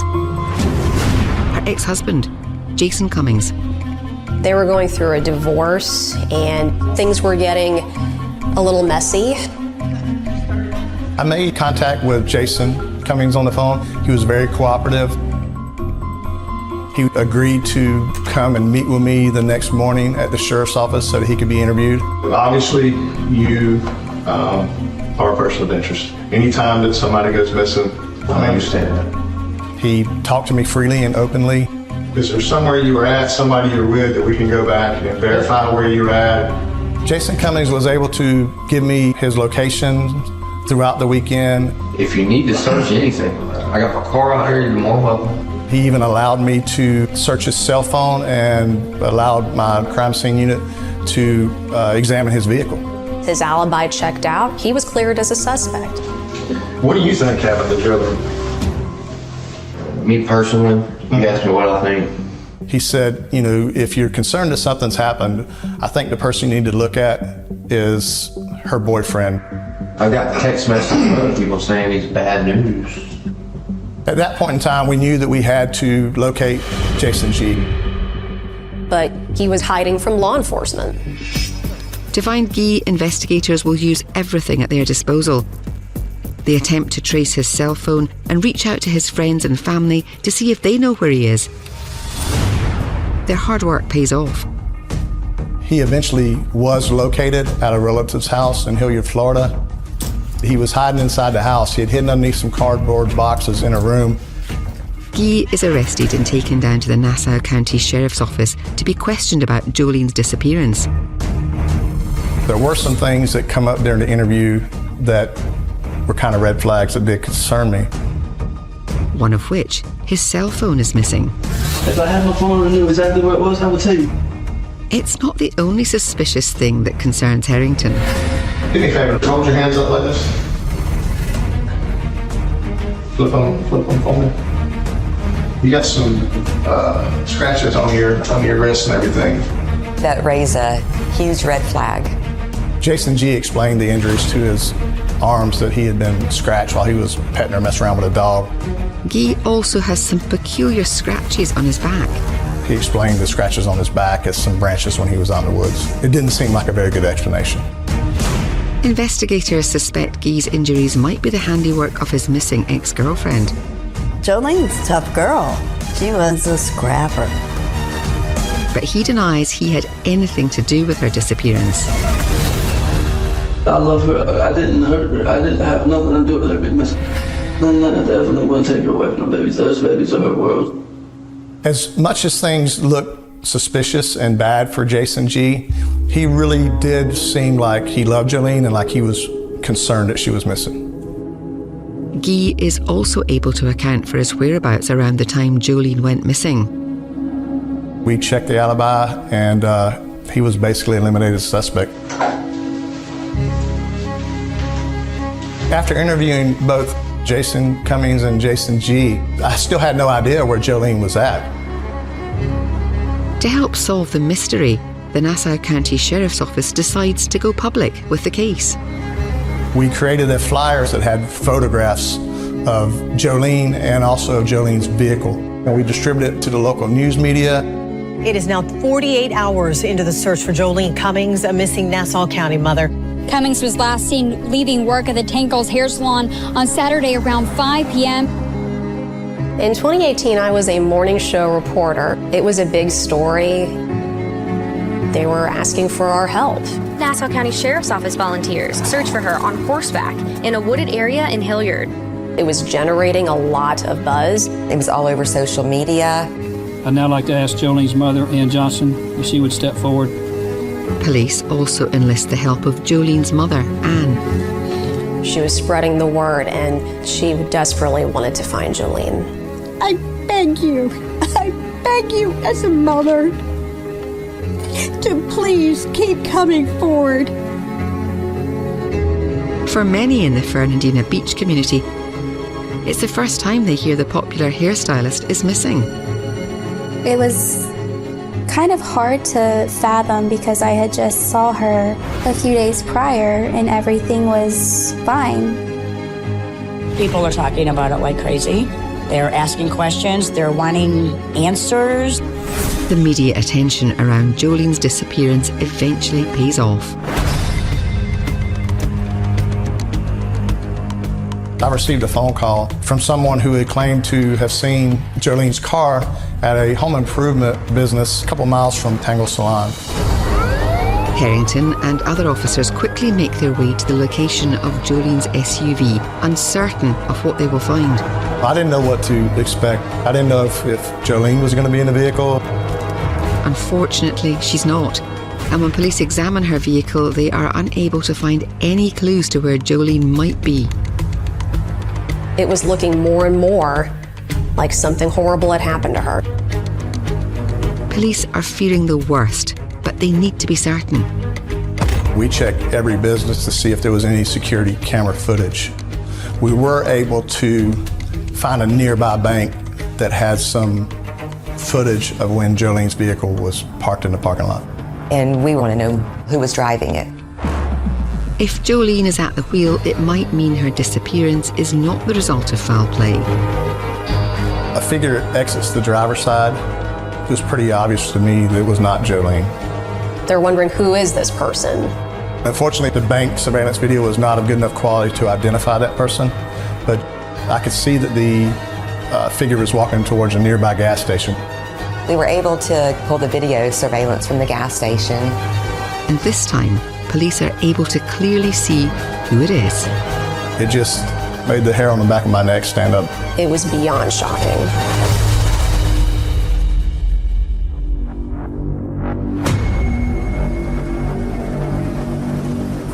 The Nassau County Sheriff's Office are hopeful the gas station's security footage will reveal who's responsible for Jolene Cummings' disappearance. The fortunate thing was that this particular station has excellent surveillance video. It was very clear that the person who had exited Jolene's vehicle and entered the gas station was Jennifer Seibert.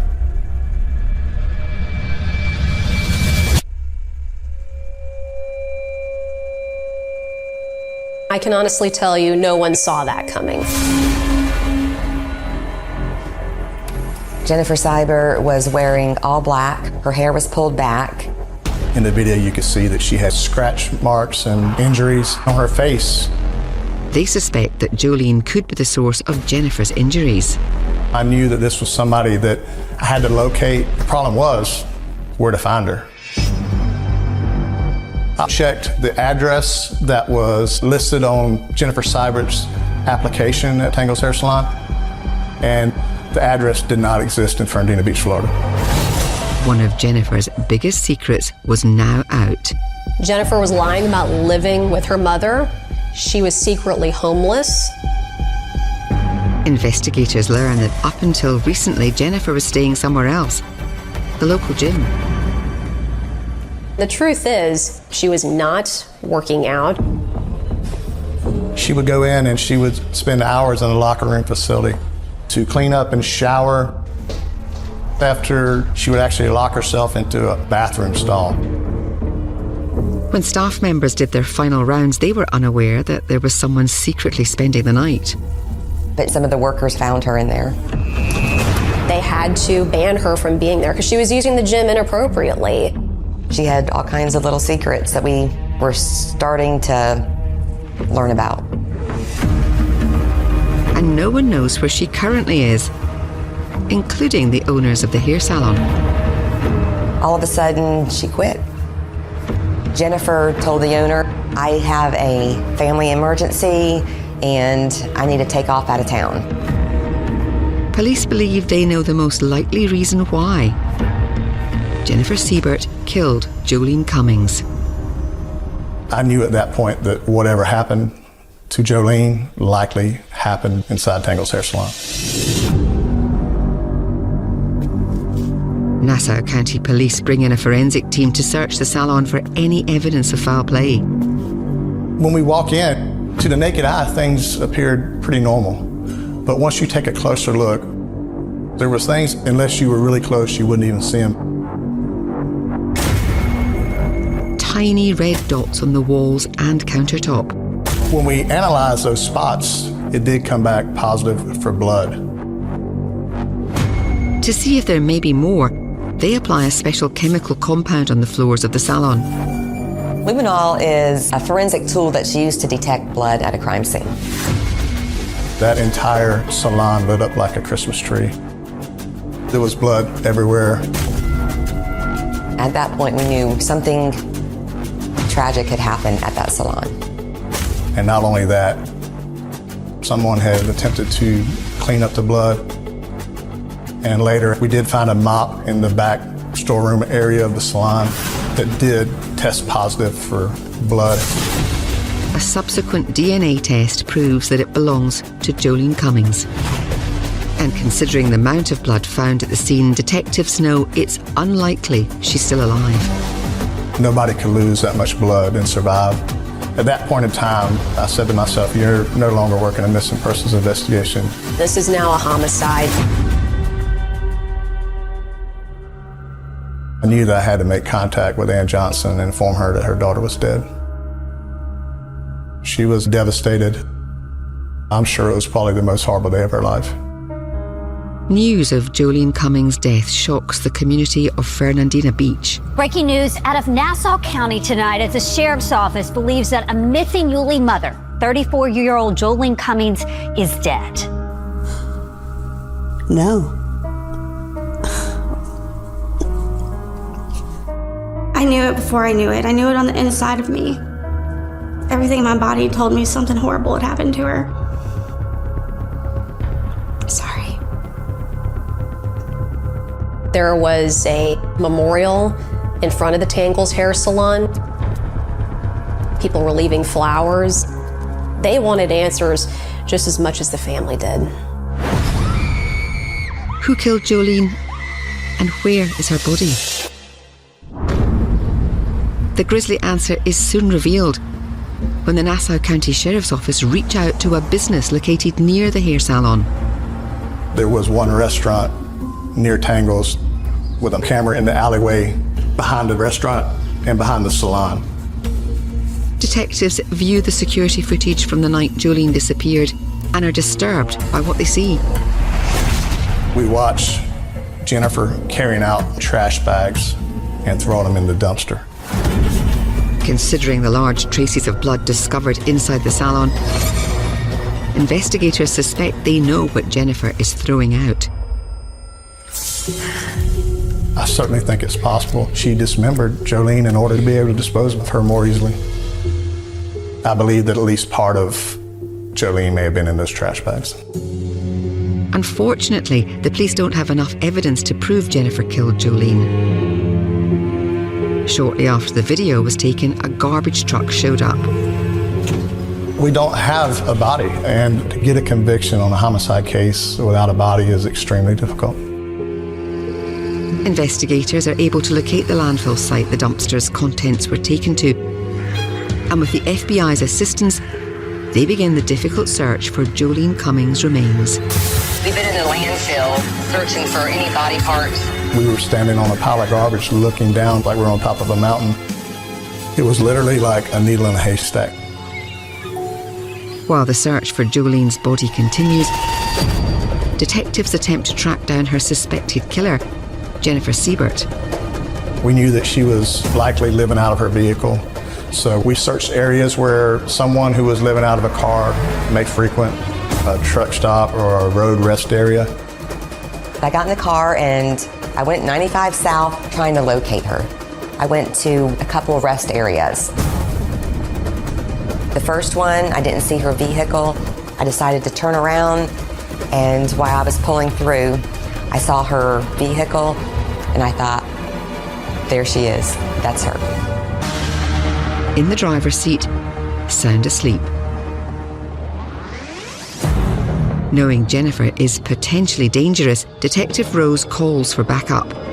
Once we got there, we approached with our guns drawn and we gave her orders to exit the vehicle with her hands in the air. Police are confident they now have Jolene's killer in custody. Little do they know that Jennifer Siebert will soon reveal a startling secret that will turn their entire investigation upside down. She was full of secrets and lies. Every time you think you know the truth, you find out something else.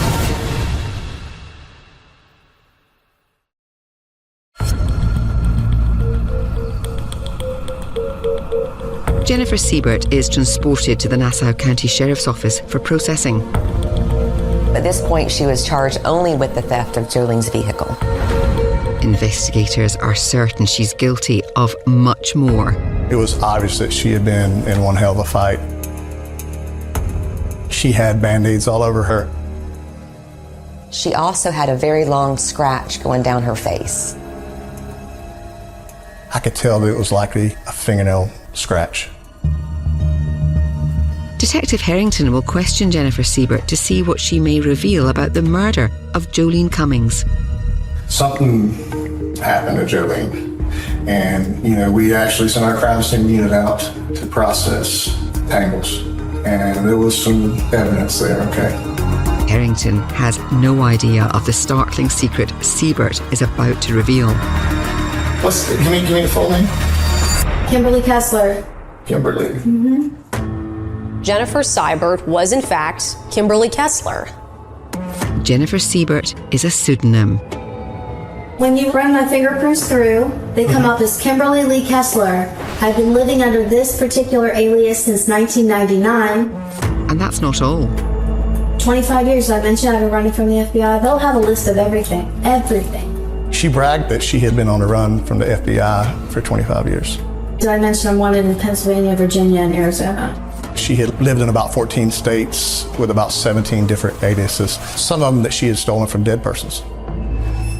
The real Jennifer Siebert was a girl that had died in an auto accident, and she had stolen her name and identity off a gravestone. Kimberly always made herself out like she is smarter than anybody else. She was more than willing to sit and talk about herself all day long, but the minute that I approached her about Jolene, I think Jolene's dead, and I think you know where Jolene is. She quit talking to me. I'm going to find out where those little boys' mama is. I promise you I'm going to do that. You can help me do that, and you're the one that can make it happen right now. No, I cannot. Kimberly Kessler never admitted to anything in reference to Jolene's murder. Detectives uncovered Kimberly's disturbing criminal history that led to a life on the run. She viciously stabbed an ex-boyfriend, shot his pet, and threatened a woman with a handgun. It was obvious that she was a very violent person. I think what really started Kimberly Kessler down the path to murder Jolene was that day when Jolene confronts her and says, "You're fake. You're not who you say you are." Jolene went to the point of asking a coworker, "I don't think Siebert is her real last name. I want to find out if she has a criminal record." That could have been the tipping point for Kimberly Kessler, that the jig may be up. Her cover was going to be blown. And that's when she decided she had to kill her. Armed with this information, authorities pieced together the tragic events the day Jolene was murdered. Kessler waited until after they closed the salon. I believe that she attacked Jolene with a pair of scissors. This had to be a surprise attack. I think she thought it was going to be easy, but Jolene didn't make it easy for her. Jolene was fighting for her life. She fought like hell.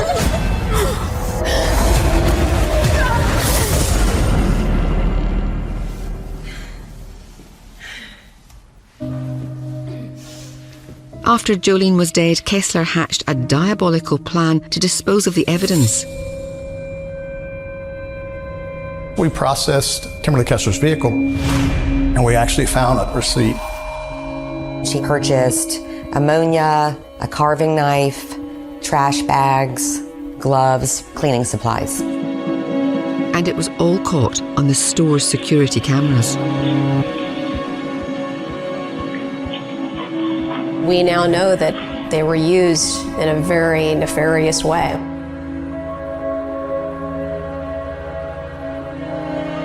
The salon was closed on Sunday and Monday, so Kimberly had all the time she needed.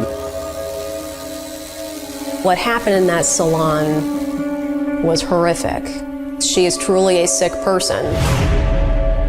Despite their best efforts, police are unable to find Jolene Cummings' remains. But the evidence against Kimberly Kessler is insurmountable. In Kimberly Kessler's vehicle, we found a pair of scissors that we tested, and we did determine that it was Jolene's blood. We eventually did find a storage unit that she had in Fernandina Beach, and we obtained a search warrant for that storage unit. We found a lot of items that were very important to this case. All black clothing that was very consistent with the clothes that were shown in the gas station video. And we also found the black combat military style boots. In the storage unit, we found multiple cell phones. We got individual search warrants for each one of those phones, and the results were quite shocking. We discovered that days prior, she was looking up co-worker guilty of murder, no body, no crime. There were searches related to autopsy and how to dismember a body. To me, that's premeditated. This is not a crime where her and Jolene got in a fight at the salon and it got out of hand. This was something that, was planned. This was something where she intended to murder her. Kimberly Kessler is eventually convicted of first-degree murder and is sentenced to life in prison without any possibility of parole. To murder someone just to protect a secret, it's an awful reason to murder somebody. She could have very easily gotten in her car and drove away, and a week later, no one in Fernandina Beach would have knew she existed. Jolene was a truly outstanding person. The saddest part of the story is just knowing that her children will never see her again. It would be very important for her kids to have some sort of closure. I want her to be remembered as a strong woman, fun-loving, and an amazing mother. I miss her laugh. And her smiles. She was full of life. She was my best friend. And soulmate. I loved her so much.